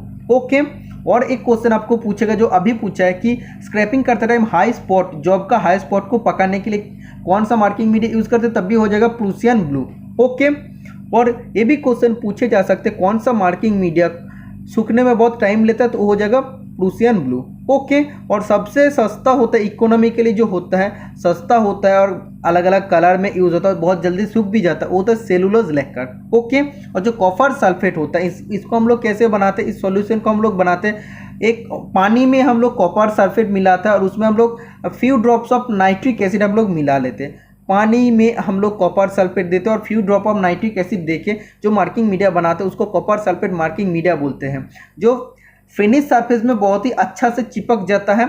और ये क्या होता है, डेंजरस होता है, क्योंकि copper sulphate is dangerous for human और एनिमल्स ऑल्सो। ओके, इसीलिए इसको सूखने मार्किंग मीडिया यूज़ करने के बाद सूखने का अच्छा से सूखने के बाद हम लोग उसको मार्किंग कर सकते हैं। तो marking media total complete chapter में आपको बता दिया हूँ। ओके, तो स्क्रैपिंग करते टाइम हाई स्पॉट को पकाने के लिए प्रूसियन ब्लू यूज होता है। इसका बाद 24 नंबर का क्वेश्चन में पूछ रहा है which type of screw thread are rounded at the crest and root, मतलब कौन सा स्क्रू थ्रेड का जो क्रेस्ट होता है, रूट होता है, वो राउंड टाइप का होता है, टोटली फ्लैट नहीं होता, राउंड टाइप का होता है। तो आपको जानना चाहिए स्क्रू थ्रेड का क्रेस्ट किसको कहते हैं, रूट किसको कहते हैं। तो आप देख सकते हो दो थ्रेड जहाँ पे मैच हो रहा है, जो साइड जहाँ पे मैच हो रहा है, और जो टॉप पोर्शन है उसको क्रेस्ट बोलते हैं, बॉटम पोर्शन को रूट कहते हैं। तो ये कौन सा थ्रेड में राउंड होता है, बी ए थ्रेड मतलब British association thread, B A से मतलब British fine thread, option number C British standard Whitworth मतलब BSW thread, option number D Acme thread. तो इसका राइट आंसर हो जाएगा option number C BSW thread, British standard Whitworth thread. तो इसका angle होता है 55 डिग्री, और इसका जो क्रेस्ट और रूट होता है वो राउंड टाइप का होता है। और BSW थ्रेड का डेप्थ कितना होता है, 0.6403 इंटू पिच होता है। आपको एग्जामिनेशन में क्वेश्चन पूछे जा सकते हैं BA थ्रेड का एंगल कितना होता है, 47.5 डिग्री होता है, वह 47.5 डिग्री होता है। BA थ्रेड मतलब ब्रिटिश एसोसिएशन थ्रेड कहाँ पे यूज़ होता है, प्रिसीजन इंस्ट्रूमेंट में यूज़ होता है, और जो भी इलेक्ट्रिकल इक्विपमेंट होता है उसमें हम लोग BA थ्रेड का इस्तेमाल करते हैं। BSF थ्रेड जो ऑटोमोबाइल पर्पस के लिए यूज़ होता है, इसका भी एंगल होता है 55 डिग्री। ओके, और BSP थ्रेड अगर पूछेगा ब्रिटिश स्टैंडर्ड पाइप थ्रेड, तो उसका भी एंगल 55 डिग्री होता है। तो 55 डिग्री होता है BSP थ्रेड, BSF थ्रेड और BSW थ्रेड का। ओके, और एक्मी थ्रेड का एंगल होता है 29 डिग्री, जो ट्रेपेजोइडल थ्रेड का अंदर आता है। पावर ट्रांसमिशन का टाइम वो क्या होता है, इजी एंगेजमेंट और इजी डिसएंगेजमेंट करने के लिए वो हम लोग एक्मी थ्रेड का यूज़ करते हैं। ओके, एक्मी थ्रेड का एंगल होता है 29 डिग्री। लेद मशीन का जो लीड स्क्रू होता है थ्रेड कटने का पर्पस के लिए जो यूज़ होता है, तो लीड स्क्रू में एक्मी थ्रेड रहता है। ओके, 25 नंबर का क्वेश्चन में आपको पूछे जा रहा है what is the formula to calculate tap drill size. Tap drill size calculate करने के लिए क्या फॉर्मूला हम लोग यूज़ करते हैं, क्या सूत्र हम लोग यूज़ करते हैं। 4 ऑप्शन आपको दिया है, tap drill size is equal to TDS is equal to major diameter -2 into depth, option number B tap drill size is equal to major diameter +2 into depth, option number C tap drill size TDS is equal to major diameter -2 plus depth, option number D tap drill size is equal to major diameter +2 plus depth. तो इसका right answer हो जाएगा option number A tap drill size is equal to major diameter -2 into depth. Okay, next question number 26 why ribs are provided in the angle plate. तो angle plate में rib पसलियाँ को क्या लगाया जाता है, क्यों लगाया जाता है, तो इसमें आपको बताया जा रहा है प्रोवाइड फ्लैटनेस को प्रोवाइड करने के लिए, option number B prevent distortion, option number C prevent squareness, option number D support the machine surface. तो हिंदी में आप पढ़ सकते हैं समतलता प्रदान करने के लिए, विकृति को रोकने के लिए, ऑप्शन नंबर सी स्क्वायरनेस प्रदान करने के लिए, ऑप्शन नंबर डी मशीन सतह का समर्थन करें। तो इसका राइट आंसर हो जाएगा ऑप्शन नंबर बी डिस्टॉर्शन को रोकने के लिए, मतलब विकृति को रोकने के लिए। ओके, तो एंगल प्लेट के बारे में आपको एक दो चीज़ जानना चाहिए, एंगल प्लेट बनता है कास्ट आयरन और कास्ट स्टील से बनता है। ओके, और एंगल प्लेट का दो प्लेन सरफेस जो होता है वो टोटली क्या होता है, machined perfectly flat and right angle.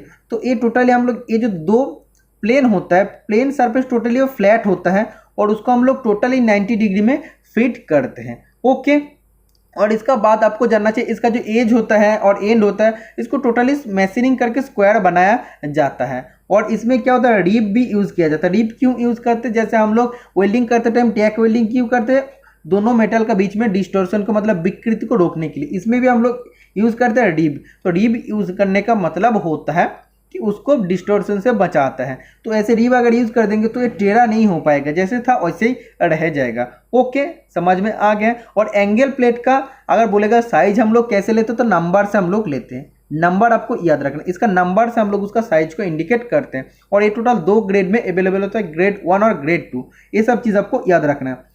27 number का क्वेश्चन में आपको पूछ रहा है, which is the immediate life saving procedure, तत्काल जीवन रक्षक प्रक्रिया कौन सी है। तो मैं आपको पहले ही बताया हूँ, फास्ट एड जो होता है वो होता है एक इमीडिएट लाइफ सेविंग प्रोसीजर, जिसमें आपको प्रॉपर ट्रेनिंग रहना चाहिए। और इस ट्रेनिंग में अगर आप लोग का नॉलेज है तब भी आप लोग इसको करने जाना। ओके, तो फास्ट एड अगर हम लोग करते हैं तो क्या होता है, किसी का भी प्राण बच सकता है।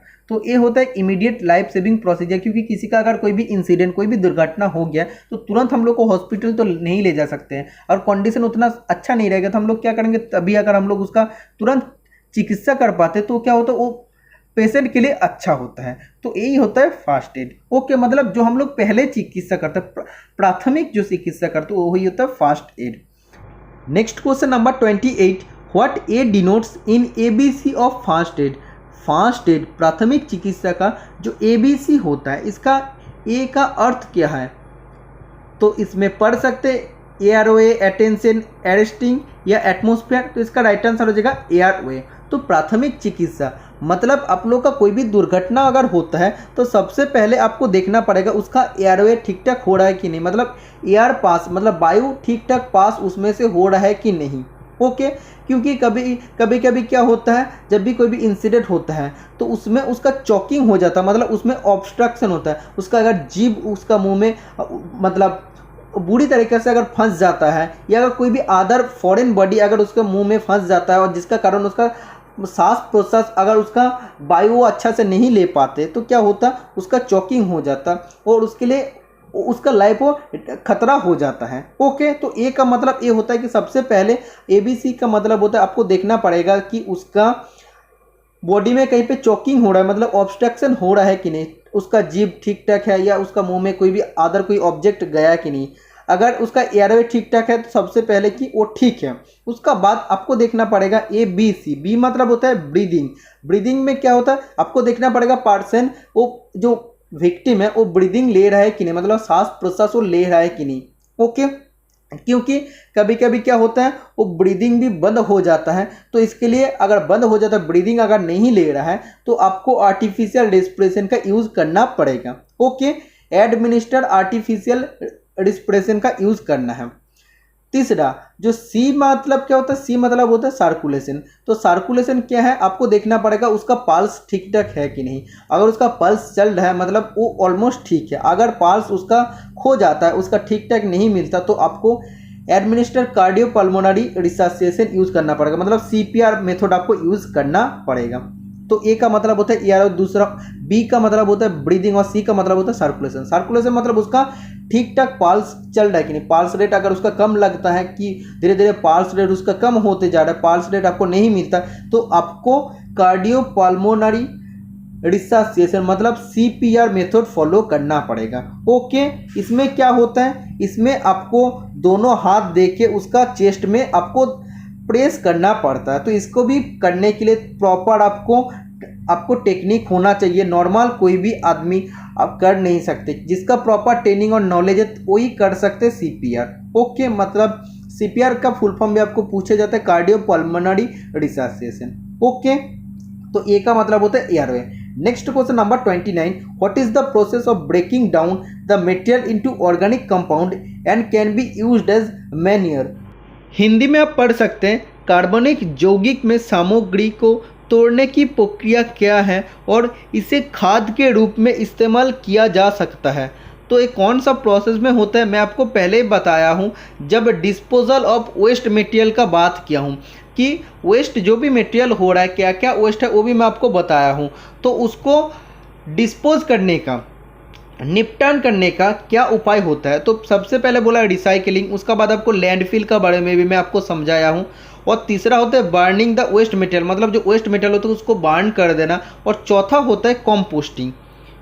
कॉम्पोस्टिंग में हम लोग क्या करते हैं, जो भी कार्बनिक यौगिक है तो जो भी आप देख सकते हैं ऑर्गेनिक कंपाउंड है तो उसको हम लोग क्या करते हैं, उसको तोड़ के हम लोग उसको मैन्योर का रूप में, मतलब खाद का रूप में हम लोग यूज़ करते हैं।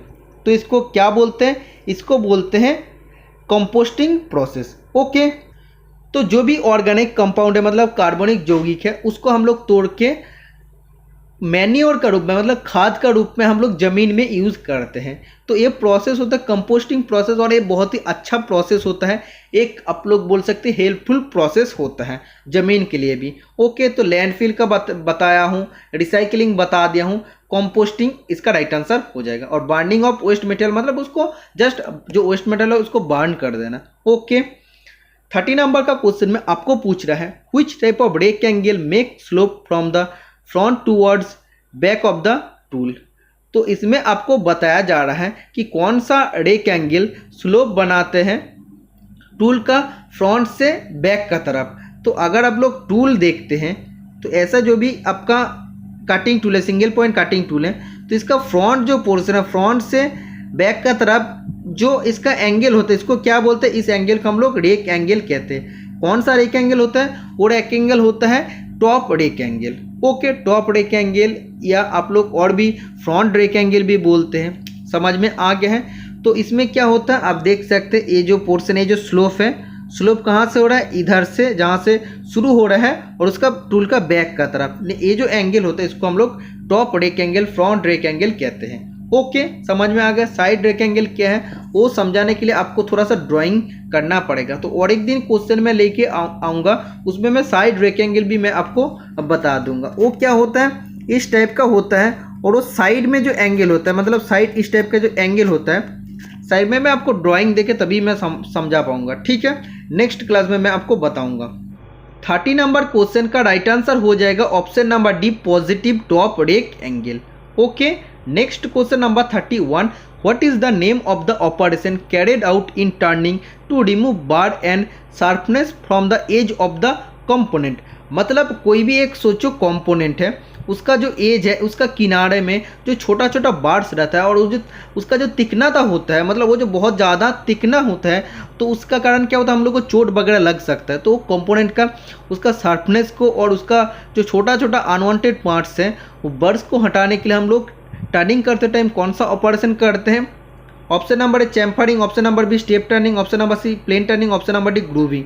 तो इसका राइट आंसर हो जाएगा option number A chamfering. Okay, तो कोई भी ऐसे वर्कपीस है उसका अगर जो पास में क्या होता है शार्प एज निकाला हुआ रहता है तो उसको हम लोग क्या करते हैं, चैम्फर बना देते हैं। ओके, तो चैम्फर बनाने के लिए क्या होता है, चैम्फर बनाते हैं तो हम लोग को असेंबली में जब भी हम लोग फिट करते हो तो असेंबली में बहुत आसान होता है। ओके, तो चैम्फर करके हम लोग जो भी अनवांटेड चिप्स है, मतलब जो मेटल चिप्स है जिसको बार कहते हैं, उसको भी हम लोग हटा सकते हैं।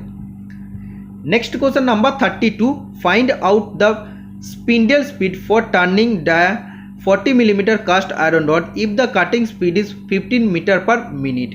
तो इसमें आपको स्पिंडल स्पीड मतलब आरपीएम आपको निकालना पड़ेगा। ओके, तो इसमें कटिंग स्पीड आपको दिया है, आपको पता है कटिंग स्पीड इक्वल होता है पाई डी एन बटा 1000। पाई का जगह पाई का वैल्यू, डी का जगह डायमीटर, एन मतलब आरपीएम, सी एस मतलब कटिंग स्पीड। इसका बाद एन निकालने के लिए क्या करना पड़ेगा, फॉर्मूला हो जाएगा कटिंग स्पीड इंटू 1000 बटा पाई इंटू डी।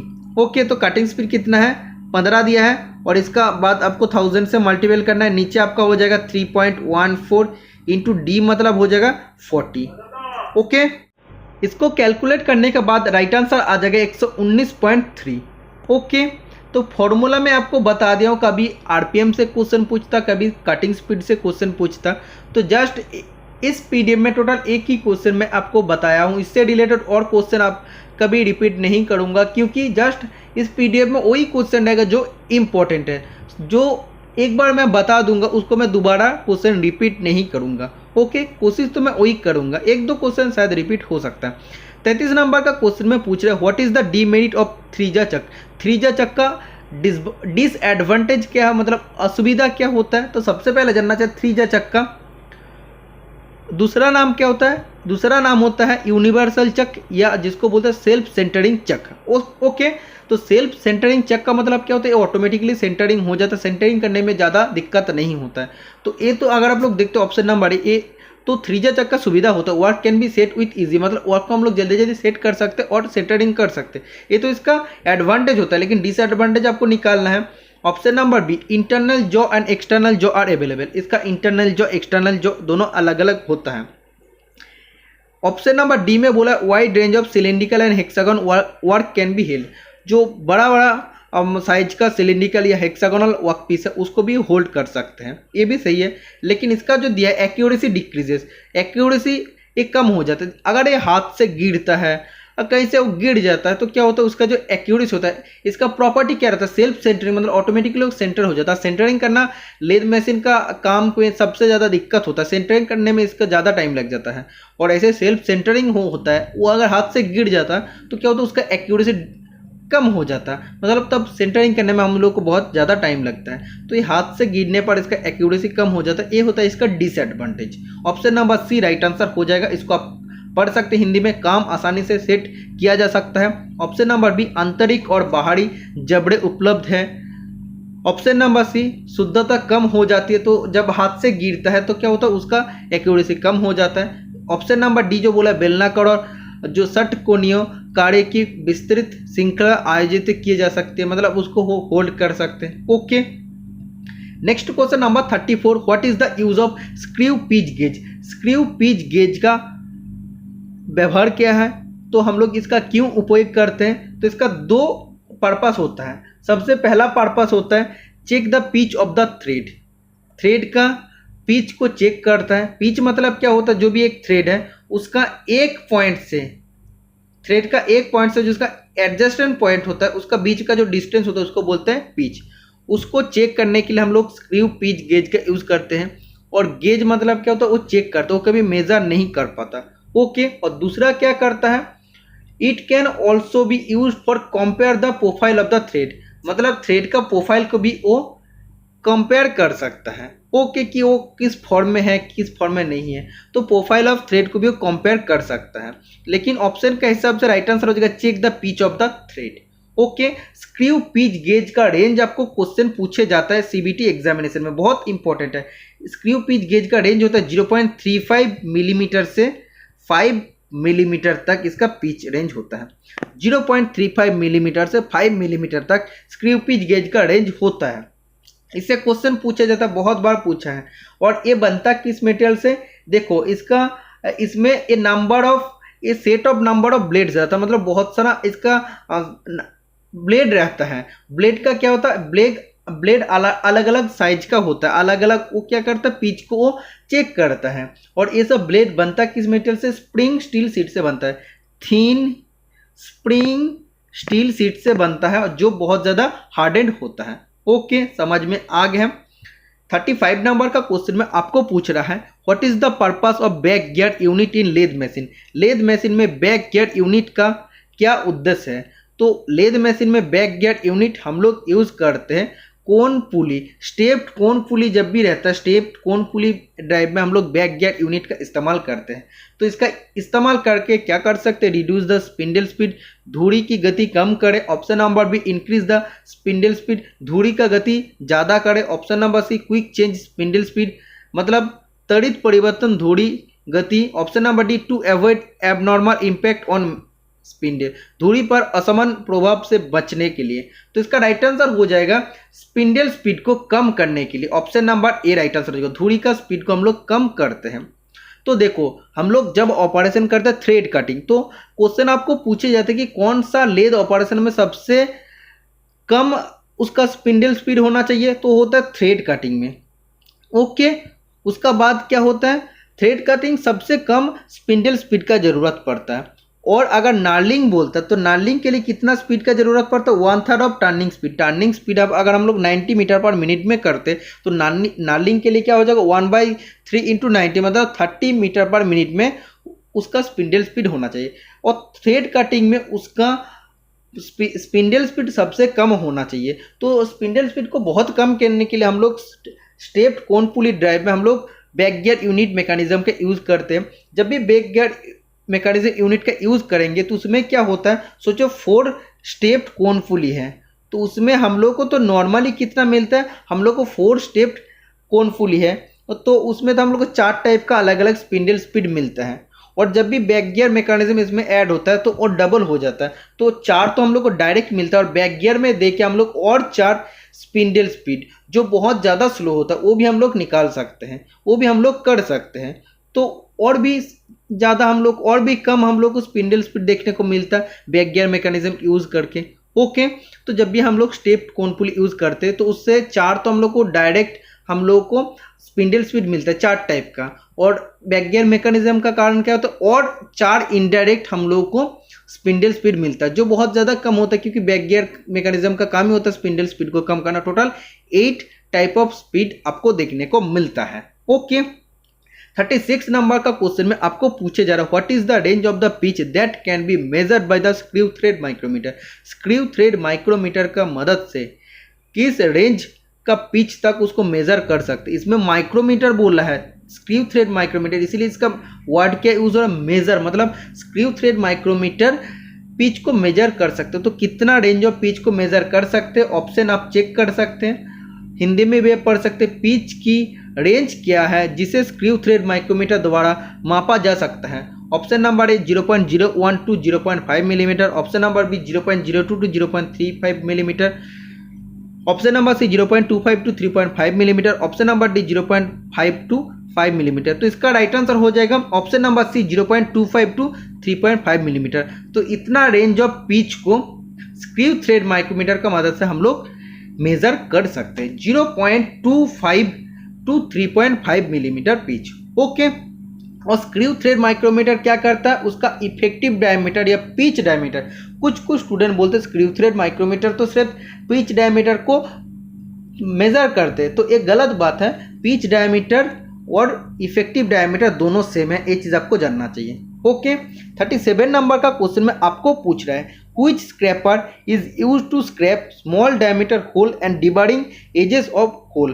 तो इसमें आपको पूछे जा रहा है कि कौन सा स्क्रैपर का हम लोग यूज़ करते हैं स्मॉल डायमीटर होल में स्क्रैपिंग करने के लिए, और कोई भी होल में अगर डिबार्डिंग मतलब बार्स को हटाने के लिए। कोई भी होल हम लोग सोचो ऐसी जॉब है तो उसमें अगर होल बना लिए हैं और ड्रिल में जब भी होल बनाया है तो उसमें क्या हो, उसमें बार्स रह गया है, मतलब अनवांटेड चिप्स रह गया है, तो उसमें अनवांटेड चिप्स को हटाने के लिए और उस स्मॉल जो डायमीटर होल उसमें स्क्रैपिंग करने के लिए कौन सा स्क्रैपर का यूज़ करते हैं, flat scraper, triangle scraper, hook scraper या बुल्लोन स्क्रैपर। तो इसका राइट आंसर हो जाएगा ट्रायंगुलर स्क्रैपर, जिसको आप लोग 3 स्क्वायर स्क्रैपर कहते हैं। 3 स्क्वायर स्क्रैपर का दूसरा नाम होता है ट्रायंगुलर स्क्रैपर, जो स्मॉल डायमीटर होल का स्क्रैपिंग करने के लिए और होल का अंदर जो बार्स रहता है बार्स को हटाने के लिए हम लोग यूज़ करते हैं। तो स्क्रैपिंग के बारे में भी थोड़ा सा मैं बताना चाहता हूँ। मैं आप लोगों को कोशिश कर रहा हूँ कि देखो हम चाहते हैं तो दूसरा चैनल का जैसे 50 क्वेश्चन है हम 25 मिनट में कंप्लीट करा सकते हैं।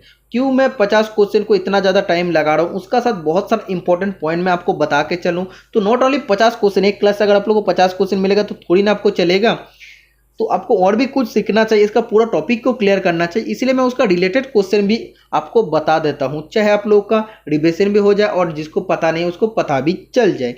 ठीक है, तो आपको क्या करना है, मेरा साथ देना है। मेरा साथ देना मतलब क्या है, पूरा वीडियो को देखना है। जो भी वीडियो मैं डालूंगा पहले से भी मैं बता के आ रहा हूँ, जितना भी वीडियो मैं डालता हूँ सब इंपॉर्टेंट है, जैसे कास्टिंग, मोल्डिंग, तो सब चैप्टर मैं कंप्लीट करूँगा। कहाँ से क्वेश्चन उठा के आपको दे देगा और आप बोलेंगे कि सर इधर से तो क्वेश्चन नहीं आया था, तो आप इतना सारा कुछ पढ़ा है। तो हम कोई भी टॉपिक नहीं छोड़ेंगे, जितना हो सके टेक्निकल का एमसीक्यू मैं आपको सॉल्व कराऊंगा, चाहे टेस्ट ऑनलाइन टेस्ट दे के आपका पीडीएफ शेयर करके, तो सब कुछ करूंगा। आपको जुड़े रहना है, ठीक है। तो इसका बाद में आपको स्क्रैपर के बारे में थोड़ा डिटेल्स बताना चाहता हूँ। आप देख सकते हैं types and uses of scraper. तो इसमें आपको बताया जाएगा टोटल कितने टाइप ऑफ स्क्रैपर है और उसका उपयोग कहाँ पर किया जाता है। सबसे पहले फ्लैट स्क्रैपर, आपको नाम सुन के पता चल जाता है फ्लैट स्क्रैपर मतलब फ्लैट सरफेस के लिए यूज़ होगा। तो flat scraper with rectangular blade, इसका ब्लेड होगा रेक्टेंगुलर। ओके, तो इसका यूज़ है used for scraping large flat surface, जो लार्ज बड़ा फ्लैट सरफेस होता है उधर स्क्रैपिंग करने के लिए फ्लैट स्क्रैपर का यूज़ करते हैं। और इसका वर्किंग एज 3 मिलीमीटर से ज़्यादा मोटी नहीं होता है, ठीक है। तो 3 मिलीमीटर से कम होता है इसका वर्किंग एज। इसके बाद hook scraper with rectangular blade. तो हुक स्क्रैपर का ब्लेड कैसा होता है, रेक्टेंगुलर। तो कभी कभी क्या होता है जब हम लोग फ्लैट स्क्रैपर यूज़ करते लार्ज फ्लैट सरफेस में, तो कुछ पोर्शन होता है उसका मिडिल पोर्शन में क्या होता है स्क्रैपिंग नहीं हो पाता। जैसे हम लोग फाइलिंग करते हैं तो दोनों साइड में हम लोग को ज़्यादा फाइलिंग हो जाता है। इसमें हम आप लोग को अच्छा से नहीं समझा पा रहे क्योंकि इसमें हम पेन यूज़ नहीं कर पा रहे हैं। ओके, तो हम जो भी आपको बता रहे हैं आप सुन लीजिए, आपको समझ में आ जाएगा। जब आप लोग फाइलिंग करते हैं तो आपका दोनों एंड का तरफ ज़्यादा प्रेशर पड़ जाता है, इसलिए क्या होता है उसमें ज़्यादा फाइलिंग हो जाती है लेकिन बीच में कम फाइलिंग होता है। तो वैसे स्क्रैपिंग करते टाइम भी होता है। तो स्क्रैपिंग करते टाइम अगर सेंटर पोर्शन में अगर स्क्रैपिंग ठीक से नहीं हो पाता तो उधर अगर स्क्रैपिंग करना है फ्लैट सरफेस का, लार्ज जो फ्लैट सरफेस है उसका सेंटर पोर्शन में सिर्फ स्क्रैपिंग करना है, तब हम लोग हुक स्क्रैपर का यूज़ करेंगे। तो देखो सेंटर पोर्शन में हम लोग क्यों यूज़ कर रहे हैं, जब हम लोग फाइलिंग करते हैं तो दोनों एंड में ज़्यादा प्रेशर देने के कारण दोनों एंड ज़्यादा फाइलिंग हो जाए, तो बीच में हम लोग फाइलिंग नहीं कर पाते, कम होता है। ओके, तो हम लोग को कोई भी एक पार्टिकुलर जगह में अगर हम लोग को सिर्फ स्क्रैपिंग करना है, दोनों साइड तो दोनों एंड तो सब ठीक है लेकिन बीच में एक सेंटर पोर्शन में अगर मटेरियल छूट गया उसमें स्क्रैपिंग करना है, तो उसमें तो हम लोग फुल जो फ्लैट स्क्रैपर उसको तो यूज़ नहीं करेंगे, तो बाकी पोर्शन में भी स्क्रैपिंग हो जाएगा उसका आसपास में। सिर्फ हम लोग उसी जगह को अगर स्क्रैपिंग करना है हुक स्क्रैपर का यूज़ करेंगे। तो इसमें वही बताया है scraping centre portion of large flat surface where it is not convenient to use of flat surface, मतलब जहाँ पे हम लोग फ्लैट सरफेस का फ्लैट स्क्रैपर का उपयोग नहीं कर पाएंगे उधर हम लोग को यूज़ करना है हुक स्क्रैपर। इसका बाद बोला है कार्ब सरफेस। तो कार्ब सरफेस के लिए हम लोग हाफ राउंड स्क्रैपर का यूज़ करते हैं। ओके, और 3 स्क्वायर और ट्रायंगुलर स्क्रैपर जो मैं अभी आपको बताया हूँ, 3 स्क्वायर स्क्रैपर और ट्रायंगुलर स्क्रैपर का कहाँ पे यूज़ होता है। तो इसका cutting edge is moved at right angle to its length. तो इसका कटिंग एज लेंथ का साथ 90 डिग्री में मूव होता है। ओके, और हाफ राउंड स्क्रैपर के लिए भी सेम टू सेम होता है, उसका कटिंग एज उसका लेंथ का साथ 90 डिग्री में मूव होता है। बुल नोज स्क्रैपर का हम लोग कब यूज़ करेंगे, ये बड़ा वाला जो बियरिंग है या बड़ा कार्ब सरफेस है उधर अगर स्क्रैपिंग करना है तब बुल नोज स्क्रैपर का यूज़ हम लोग करते हैं।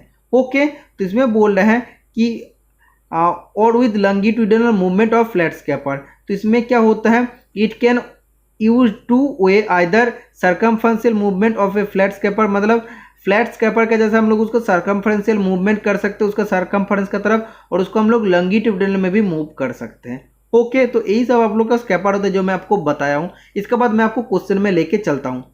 तो 37 नंबर क्वेश्चन का राइट आंसर हो जाएगा ऑप्शन नंबर बी।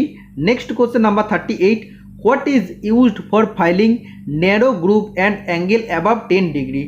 10 डिग्री से ऊपर के संकीर्ण खांचे और कोने का भरने के लिए किसका उपयोग किया जाता है, मतलब फाइलिंग करने के लिए हम लोग को कौन सा फाइल का इस्तेमाल होता है। Option number A square file, option number B half round file, option number C triangle file, option number D knife edge file.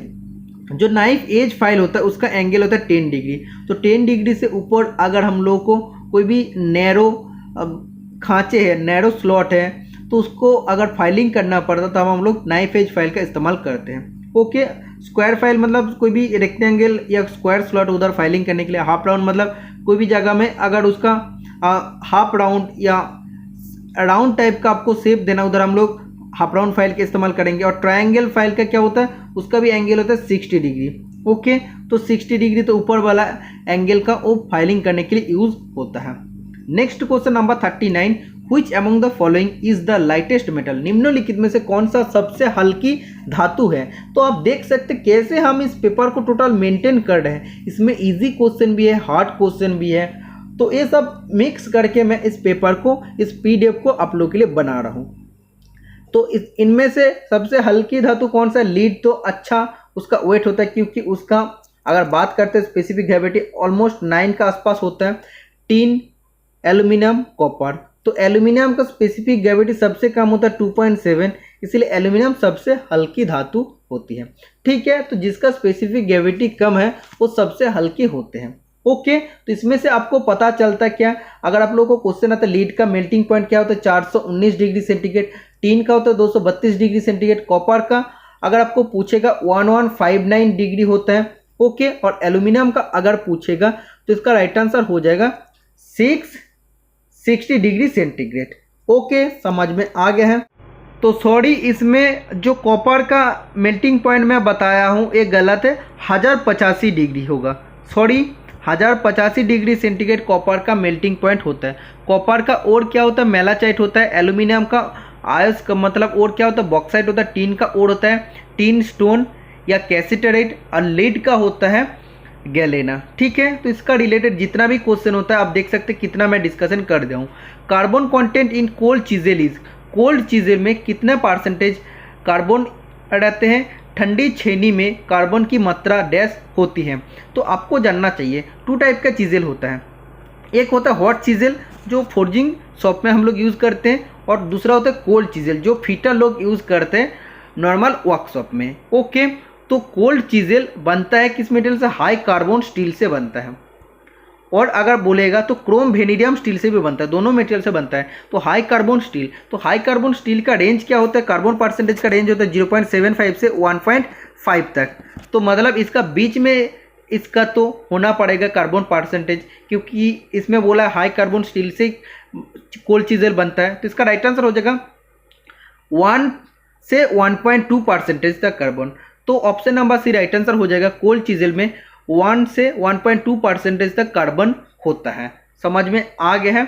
और आपको जानना चाहिए जो आपका लो कार्बन स्टील होता है जिसको आप लोग माइल्ड स्टील कहते हैं, उसका कार्बन परसेंटेज होता है 0.15% से 0.3% तक, और जिसका मीडियम कार्बन स्टील होता है उसका कार्बन परसेंटेज होता है 0.3 से 0.74% तक। ओके, और आपको तो मैं बता दूं माइल्ड स्टील जिसको लो कार्बन स्टील कहते हैं उसका कार्बन परसेंटेज 0.15 से 0.3% है। और भी होता है डेड माइल्ड स्टील, मतलब और भी कम कार्बन परसेंटेज होता है, उसका क्या होता है डेड माइल्ड स्टील का कार्बन परसेंटेज होता है 0.05% से 0.15% तक। तो सब चीज़ मैं आपको क्लियर कर दिया हूँ। और आपको जानना चाहिए जो कोल्ड चीजेल होता है उसका क्रॉस सेक्शन होता है हेक्सागोनल ऑक्टागोनल, लेकिन मैक्सिमम टाइम जब एग्जामिनेशन में आपको पूछा जाएगा ऑक्टागोनल राइट आंसर हो जाएगा। दोनों ऑप्शन में रहेगा तो ऑक्टागोनल, ओनली हेक्सागन ऑप्शन में रहेगा तब हेक्सागन राइट आंसर हो जाएगा। समझ में आ गया है। Next question number 41, what is the main advantage of जीब हेड की। जीब हेड की का मुख्य लाभ क्या है, मतलब उसका सुविधा क्या होता है। Option number a easy in fixing and removal, मतलब उसको फिक्स करने में और उसको निकालने में बहुत ही आसान होता है। Option number B transmit torque with less noise, मतलब टॉर्क को ट्रांसमिट करता बहुत कम आवाज़ में। Option number C useful for high speed requirement, मतलब जब हाई स्पीड रिक्वायरमेंट पड़ेगा, मतलब ज़रूरत पड़ेगा बहुत ज़्यादा स्पीड के लिए, तब हम लोग जीब हेड की का यूज़ करेंगे। Option number D can be used in heavy duty, मतलब हेवी ड्यूटी पर्पज़ के लिए यूज़ होता है। तो इसका राइट आंसर हो जाएगा ऑप्शन नंबर ए। तो जीब हेड की क्या होता है ये सबसे पहले आपको जानना चाहिए। जीब हेड की भी एक टाइप का सांक की होता है। तो सांक की क्या होता है, एक रेक्टेंगुलर क्रॉस सेक्शन की होता है, और इस की को जब हम लोग फिक्स करते हैं तो जो सफ्ट होता है और जो हब होता है तो दोनों पारी की हुए बनाना पड़ेगा। तो फिर से मैं आपको बताता हूँ, जीब हेड की आता है सांक की का अंदर, SUNK सांक की का अंदर। ओके, और इसका क्रॉस सेक्शन होता है रेक्टेंगुलर, और जब भी हम लोग इस की को फिट करेंगे तो इसका साफ्ट पर भी कीवे बनाना पड़ेगा और इसका हाफ पर भी कीवे बनाना पड़ेगा, तभी एक की फिट होगा। और एक की पैरेलल भी होता है और कभी कभी टैपर्ड भी होता है। टैपर्ड होगा तो कितना रेशियो होता है, 1:100 रेशियो होता है। ओके, तो जीब हेड की के लिए भी सेम है, लेकिन जीब हेड की में क्या अंतर होता है सांकी से, तो इसका एक अलग से एक हेड रहता है।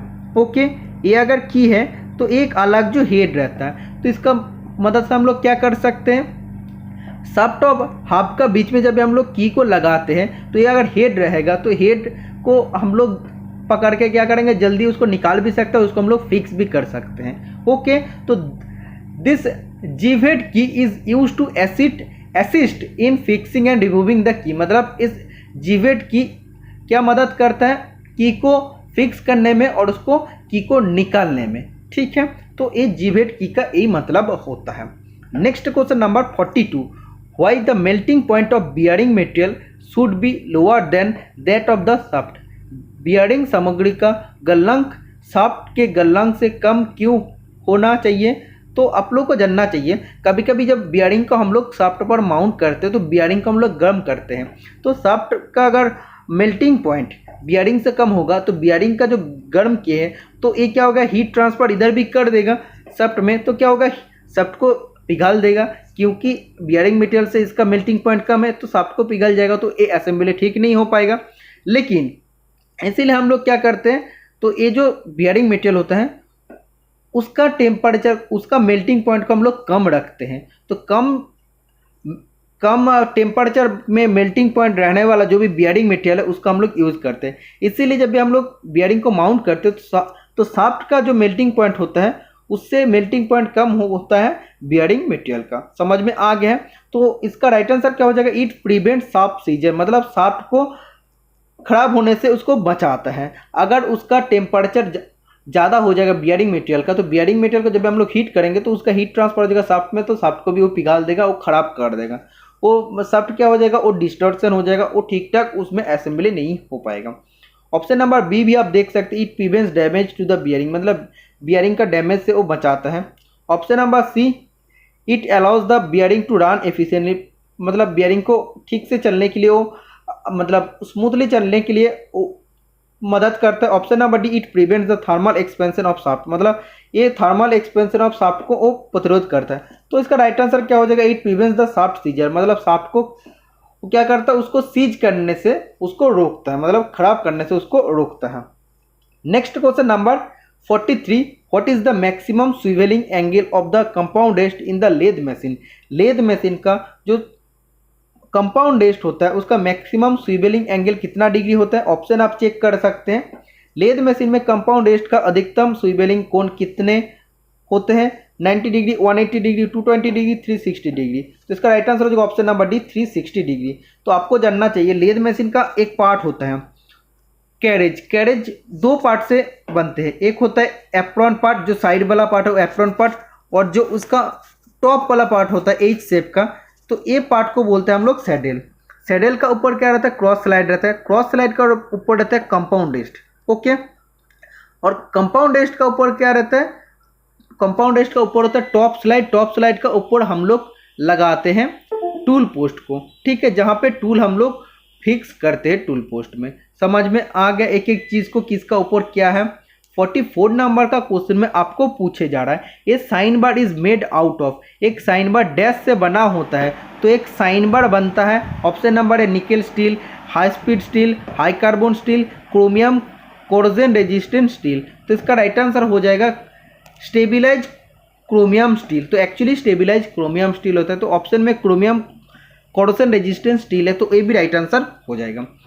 साइन बार स्लिप गेज का साथ यूज़ करके हम लोग टेपर एंगल को चेक कर सकते हैं। साइन बार का एक्यूरेसी होता है 1 मिनट, ये भी आपको जानना चाहिए। और एक साइन बार मैक्सिमम 45 डिग्री तक टेपर एंगल को चेक कर सकता है। समझ में आ गया, जितना भी सारा क्वेश्चन होता है मैं आपको बता दूँ।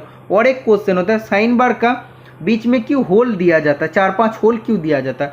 तो क्या होता है, उसको हैंडलिंग इजी करने के लिए, मतलब उसको इजीली हम लोग एक दूसरे जगह से हैंडल कर सकते हैं इजीली, इसके लिए हम लोग होल देते हैं। तो सबसे पहले क्या होता है, उसको अगर होल करते हैं तो उसका तो वेट भी कम हो जाता है, तो वेट कम होता है, उसके बाद हम लोग उसमें नाट बोल्ट भी फिक्स कर सकते हैं। तो ये सब कारण अगर सब एक साथ होता है तो उसका मतलब क्या होता है, इट कैन हैंडल इजीली, मतलब उसको हम लोग इजीली हैंडल कर सकते हैं। तो ये होता है उसका प्रॉपर डिजाइन होल रखने का। ओके, और एक जो क्वेश्चन बनता है साइन बार का, हम लोग लेंथ कैसे मेजरमेंट करते हैं। तो साइन बार का लेंथ कैसे होता है, उसका जो 2 रोलर होता है, रोलर का सेंटर टू सेंटर डिस्टेंस होता है।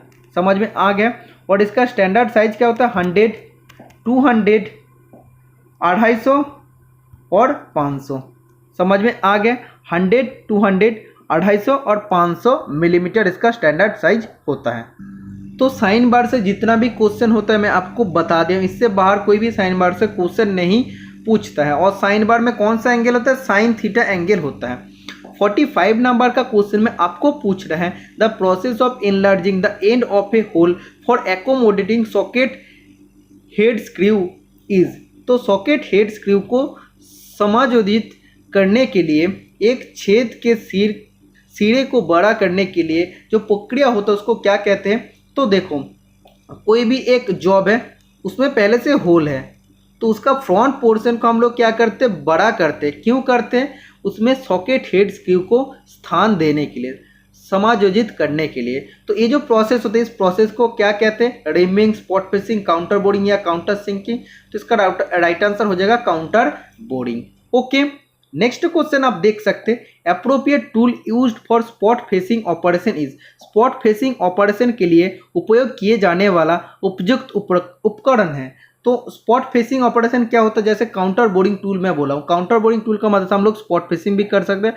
स्पॉट फेसिंग का अलग टूल भी होता है। तो इस ऑपरेशन में हम लोग क्या करते हैं? सोचो ऐसे जॉब है, उसमें होल पहले से ही है, तो उसमें अगर एक फ्लैट सीट बनाना पड़ेगा, एक फ्लैट सीट अगर हम लोग कैसे बनाना पड़ेगा, किसके लिए? वॉशर के लिए या बोल्ट के लिए हम लोग जो फ्लैट सीट बनाते हैं उसको बोलते हैं स्पॉट फेसिंग।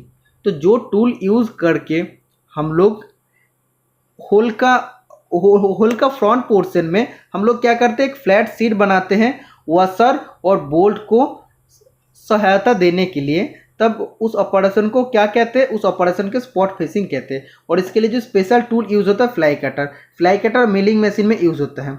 हम लोग स्पॉट फेसिंग लेद मशीन पर भी कर सकते हैं, लेकिन fly cutter only milling machine पर ही यूज़ होता है। 47 नंबर का क्वेश्चन में आपको पूछ रहा है what type of cutting tool is used in mass production. Mass production में बड़े पैमाने पर उत्पादन में किस प्रकार की कटने का उपकरण का उपयोग किया जाता है? तो मास प्रोडक्शन में यूज होता है कौन सा type of tool? Solid tool, braze tool, throw away type tool और इंसर्टेड बिट विथ होल्डर। तो इसका राइट आंसर हो जाएगा थ्रो अवे टाइप टूल। मतलब जो हम लोग का काम हो जाएगा उसका बाद हम लोग उस टूल को फेंक देते हैं। तो इस टाइप का टूल हम लोग मास प्रोडक्शन में यूज़ करते हैं। तो क्यों करते हैं इसका बारे में डिटेल में पूरा डिस्कशन करूँगा, पूरा वीडियो देखिए। आप देख सकते हैं lathe cutting tool type. Lathe machine में जो single point cutting tool use होता है टोटल 4 प्रकार के होते हैं। सबसे पहला सॉलिड टाइप टूल, दूसरा होता है ब्रेज टाइप टूल, तीसरा होता है इंसर्टेड बिट्स विथ होल्डर, चौथा होता है थ्रो अवे टाइप टूल जो कार्बाइड टूल होता है, जिसको हम लोग मैक्सिमम टाइम मास प्रोडक्शन के लिए यूज़ करते हैं। सबसे पहला डायग्राम सॉलिड टूल का है। इसमें आपको बताया जा रहा है these are tools having their cutting edges ground on solid bit of square, rectangular and round cross section. जो डायग्राम आप देख रहे हैं ये सॉलिड टूल है, जिसका कटिंग एज को हम लोग स्क्वायर, रेक्टेंगुलर और राउंड क्रॉस सेक्शन बनाते हैं। ठीक है, तो एक सॉलिड टूल है और इसका कटिंग एज को हम लोग को रिक्वायरमेंट के हिसाब से कभी स्क्वायर, कभी रेक्टेंगुलर, कभी राउंड क्रॉस सेक्शन बनाना पड़ता है। Most of the lathe cutting tool are of the solid type. Maximum lathe cutting tool solid type होता है।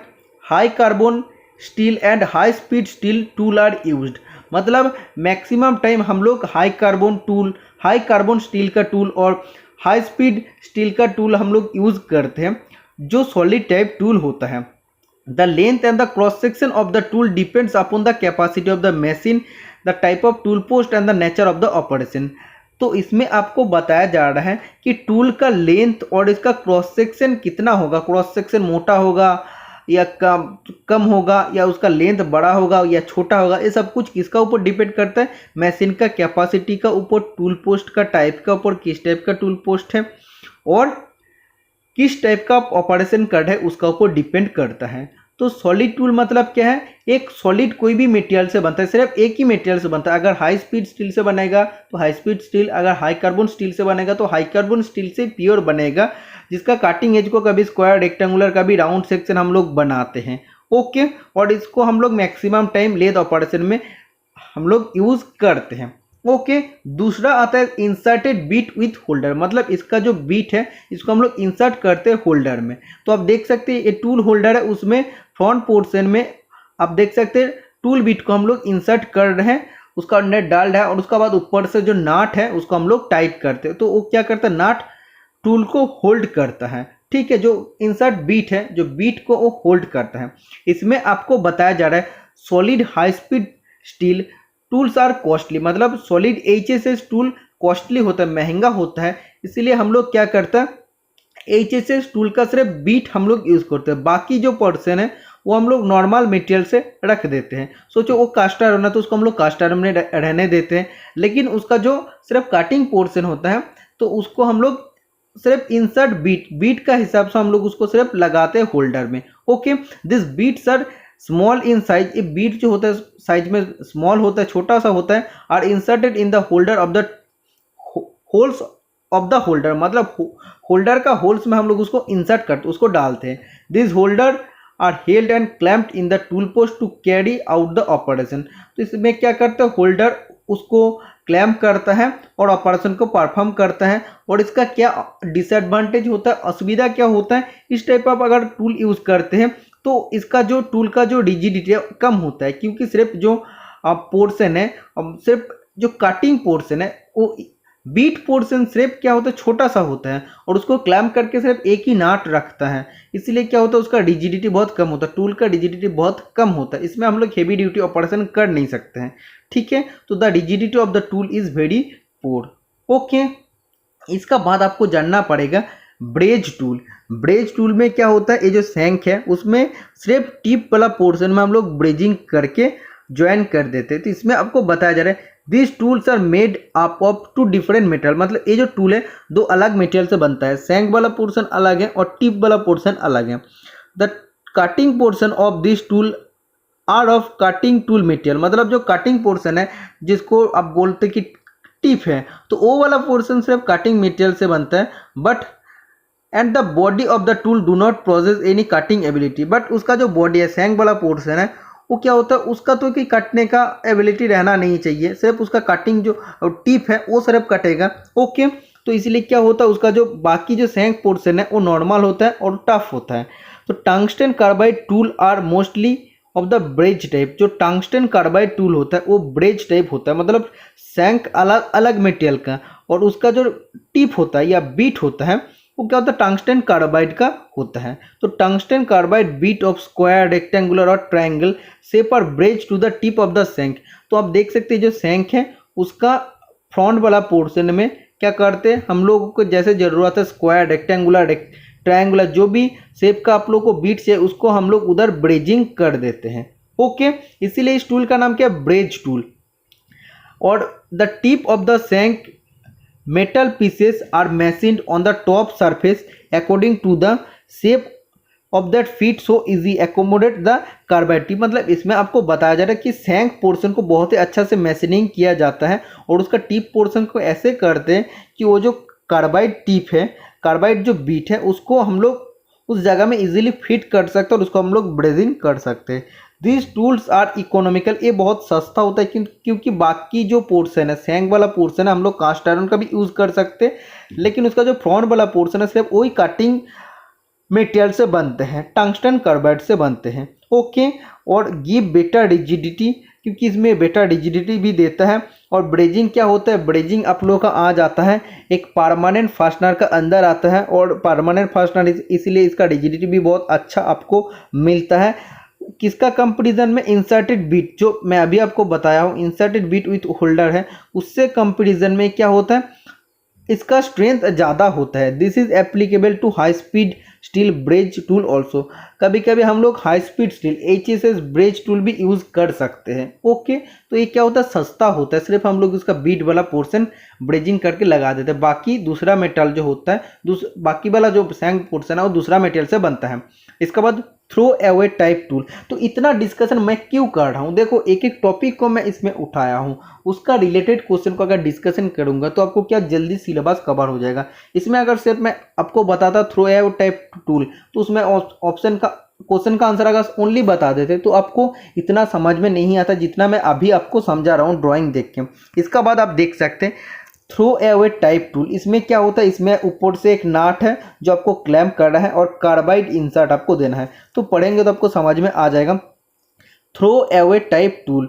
और इसमें आपको सबसे पहले क्या बोला था, एक कार्बाइड टूल होता है। तो कार्बाइड ब्रेज टूल व्हेन बर्न्ट और ब्रोकन नीड ग्राइंडिंग। तो पहले जो मैं आपको बताया हूँ जो ब्रेज टूल है, इसमें क्या हो रहा है, हम लोग ब्रेजिंग कर दे रहे हैं। लेकिन ये जब धीरे धीरे जब उसका ऑपरेशन ज़्यादा हो जाएगा तो ख़राब हो जाता है, उसको हम लोग को क्या करना पड़ता है, ग्राइंडिंग करना पड़ता। वो अगर काम करते करते ख़राब होता है या वो टूट जाता है तो उसको हम लोग को फिर से ग्राइंडिंग करना पड़ता। ओके, तो ग्राइंडिंग करने में क्या होता है, ज़्यादा टाइम लग जाता है। लेकिन मास प्रोडक्शन में हम लोग को कम टाइम में ज़्यादा प्रोडक्शन करना पड़ता। तो अगर हम लोग को वैसे कार्बाइड ब्रेज टूल होता है और वो अगर ख़राब हो जाता या उसका जो शार्पनेस है वो अगर कम हो जाता, उसको फिर से ग्राइंडिंग करने में बहुत ज़्यादा टाइम लग जाता है और ये एक्सपेंसिव भी होता है। तो इसलिए हम लोग क्या करते हैं, they are used as throw away insert in mass production. इसीलिए हम लोग क्या करते हैं, थ्रो अवे इंसर्ट हम लोग यूज़ करते। मतलब वो अगर ख़राब हो जाता या वो टूट जाता तो उसको हम लोग क्या करते, उसको निकाल देते। तो ये भी एक इंसर्ट होता है। छोटा सा जो बीट होता है, ये बीट वाला पोर्शन आपको मिलता है। Special tool holder are needed and the carbide bit of rectangle, square and triangle shapes are clamped in the sitting face and machine on the type of special holder। तो इसमें आपको बोल रहा है कि स्पेशल टूल होल्डर का ज़रूरत पड़ता है जहाँ पे आपको कार्बाइड बीट, चाहे रेक्टेंगल, स्क्वायर, ट्रायंगल, जो भी आप लोग का ज़रूरत है उसका हिसाब से आपको क्या करना पड़ेगा, स्पेशल जो टूल होल्डर है उसका फ्रंट वाला पोर्शन में आपको लगाना है और उसको क्लैम्प कर देना। और इसमें क्या होगा, स्पेशल टूल होल्डर हम लोग यूज़ करते हैं और इसका जो क्लैंपिंग नाट है बहुत ही अच्छा होता है, इसलिए हम लोग ऑपरेशन भी अच्छा से कर सकते हैं। Seating face are machine in such way that the rake and clearance needed for the cutting bit are automatically achieve when the bits are clamp. तो जब भी हम लोग कटिंग टूल बनाते हैं, सिंगल पॉइंट कटिंग टूल के लिए rake angle, clearance angle ठीक ठाक बनाना पड़ता है, तभी क्या होता है उसका चिप फ्लो ठीक ठाक होता और कहीं पे जॉब में भी घिसता नहीं है। तो इधर इसीलिए आपको क्या बोला है, ये जो स्पेशल टूल होल्डर हम लोग यूज़ कर रहे हैं इसमें क्या होता, इसमें ऐसे हम लोग उसको मैशिनिंग करते हैं स्पेशल टूल होल्डर को, और उसका जो बीट को बैठाने का जगह है उसको हम लोग ऐसे प्रॉपर बनाते हैं। तो जब भी हम लोग को इंसर्ट जो बीट है उसको जब भी हम लोग इंसर्ट करते हैं उस स्पेशल होल्डर में, वो क्या होता है ऑटोमेटिकली उसका क्लियरेंस और रेक एंगल का ऑटोमेटिकली वो निकाल लेते हैं पोजीशन। ठीक है, तो इधर क्या होता है, स्पेशल टूल होल्डर है, जस्ट आपको कार्बाइड बीट लेके आना है और इधर इसको लगाना है, इंसर्ट करना है और क्लैम्प कर देना है। ऑटोमेटिकली उसका रेक एंगल, क्लियरेंस एंगल वो आ जाएगा और आप लोगों का कोई प्रॉब्लम नहीं होगा। तो आप लोग क्या होता है, मास प्रोडक्शन में जल्दी जल्दी हम लोग प्रोडक्शन कर सकते हैं क्योंकि इसको ग्राइंडिंग भी करना नहीं पड़ता। ख़राब होता तुरंत हम लोग उसको निकाल के फेंक देते, फिर से दूसरा बीट हम लोग लगा के क्लैम्प कर देते, तो हम लोग ज़्यादा से ज़्यादा ऑपरेशन इसमें कर सकते हैं। ओके, इसीलिए हम लोग throw away type tool use करते हैं मास प्रोडक्शन में। समझ में आ गया टोटल चीज़। Next question number 48, which gauge is used to compare the profile of the thread। Thread के प्रोफाइल की तुलना करने के लिए किस गेज का प्रयोग किया जाता है, मैं आपको पहले ही बताया हूँ। स्क्रू पिच गेज हम लोग यूज़ करते हैं थ्रेड का प्रोफाइल को कंपेयर करने के लिए, तुलना करने के लिए। तो प्लग गेज है, फिलर गेज है, रेडियस गेज है और स्क्रू पिच गेज है। तो screw pitch gauge right answer हो जाएगा। प्लग गेज का हम लोग इस्तेमाल कब करते हैं, जब कोई भी होल है उसका अगर डाया को जांच करना है, अगर उसको चेकिंग करना है, तब हम लोग प्लग गेज इस्तेमाल करते हैं। फिलर गेज यूज़ करके हम लोग क्या कर सकते हैं, बियरिंग का क्लियरेंस को भी उसको चेक कर सकते हैं और कोई भी दो मेटिंग पार्ट्स है उसका बीच का गैप को भी चेक कर सकते हैं। रेडियस गेज का मदद से हम लोग क्या कर सकते हैं, रेडियस को चेक कर सकते हैं। और फिलर गेज का मदद से क्या होता है, जो भी कॉनकेव सरफेस होता है उसको भी हम लोग चेक कर सकते हैं। नेक्स्ट 49 नंबर का क्वेश्चन में आपको पूछ रहा है, What is the range of the metric screw thread dimension is measured by screw thread micrometer। Metric screw thread आयाम की सीमा को स्क्रू थ्रेड माइक्रोमीटर द्वारा मापा जाता है। तो स्क्रू थ्रेड माइक्रोमीटर का मदद से कितना स्क्रू थ्रेड का रेंज को मेजर कर सकते हैं। तो रेंज आपको पूछा है, ओके, अभी आपको पिच नहीं पूछा, रेंज पूछा है। तो रेंज हो जाएगा ऑप्शन नंबर सी, M1 से M30 तक। M मतलब क्या होता है, M मतलब होता है मेट्रिक। तो मेट्रिक 1 से मेट्रिक 30 तक जितना भी आपका इतना रेंज तक क्या होता है, उसका स्क्रू थ्रेड का डायमेंशन को मेजर कर पाता है screw thread micrometer. Okay, 50 number का क्वेश्चन और आज का क्लास का लास्ट क्वेश्चन आपको एटलीस्ट बताना पड़ेगा वीडियो का कमेंट बॉक्स में कि आपको क्लास कैसे लगा, आपको कुछ नया सीखने को मिला कि नहीं। यूट्यूब पर जो आपको नॉर्मल क्लास देखने को मिलता है उससे थोड़ा अलग आपको कुछ सीखने को मिला कि नहीं, और आप लोगों को नेक्स्ट वीडियो चाहिए कि नहीं। ओके, तो drill jig bush are generally made of, drill jig bush सामान्यतः किससे बना होता है, तो आप लोग जानते हैं जिग का मतलब क्या होता है। जिग क्या करता है, जिग वर्कपीस को क्या करता है, वर्कपीस को लोकेट करता है, उसको होल्ड भी करता है, उसको पोजीशन भी करता है और काटिंग टूल को गाइड भी करता है। ये जिग का काम होता है। और बूस क्या करता है, बूस करता है जो ड्रिल है, ड्रिल को मतलब होल का अंदर जाने में प्रॉपर मदद करता है। ओके, और एक क्या करता है, बूस का अंदर से इजीली वो जा पाता है और उसको क्या करेगा, वो प्रॉपर होल वो बना पाएगा। और ये जो बूस होता है, ड्रिल जिग बूस होता है, किस मटेरियल से बनता है, mild steel, cast iron, tool steel. तो इसका राइट आंसर हो जाएगा टूल स्टील। तो drill jig bush is made up of tool steel. ठीक है, तो टोटल 50 क्वेश्चन में आज का क्लास में कंप्लीट कर दिया हूँ। तो शायद आप लोगों को बहुत कुछ सीखने को मिला है। नेक्स्ट क्लास और भी इम्पोर्टेंट होगा, ऐसे आप लोगों का वीडियो आएगा और 35 से 40 वीडियो आएगा। जितना हो सके मैं कोशिश करूंगा आप लोग का DRDO एग्जामिनेशन में मदद करने का। मिलते हैं नेक्स्ट वीडियो में। Tata bye bye.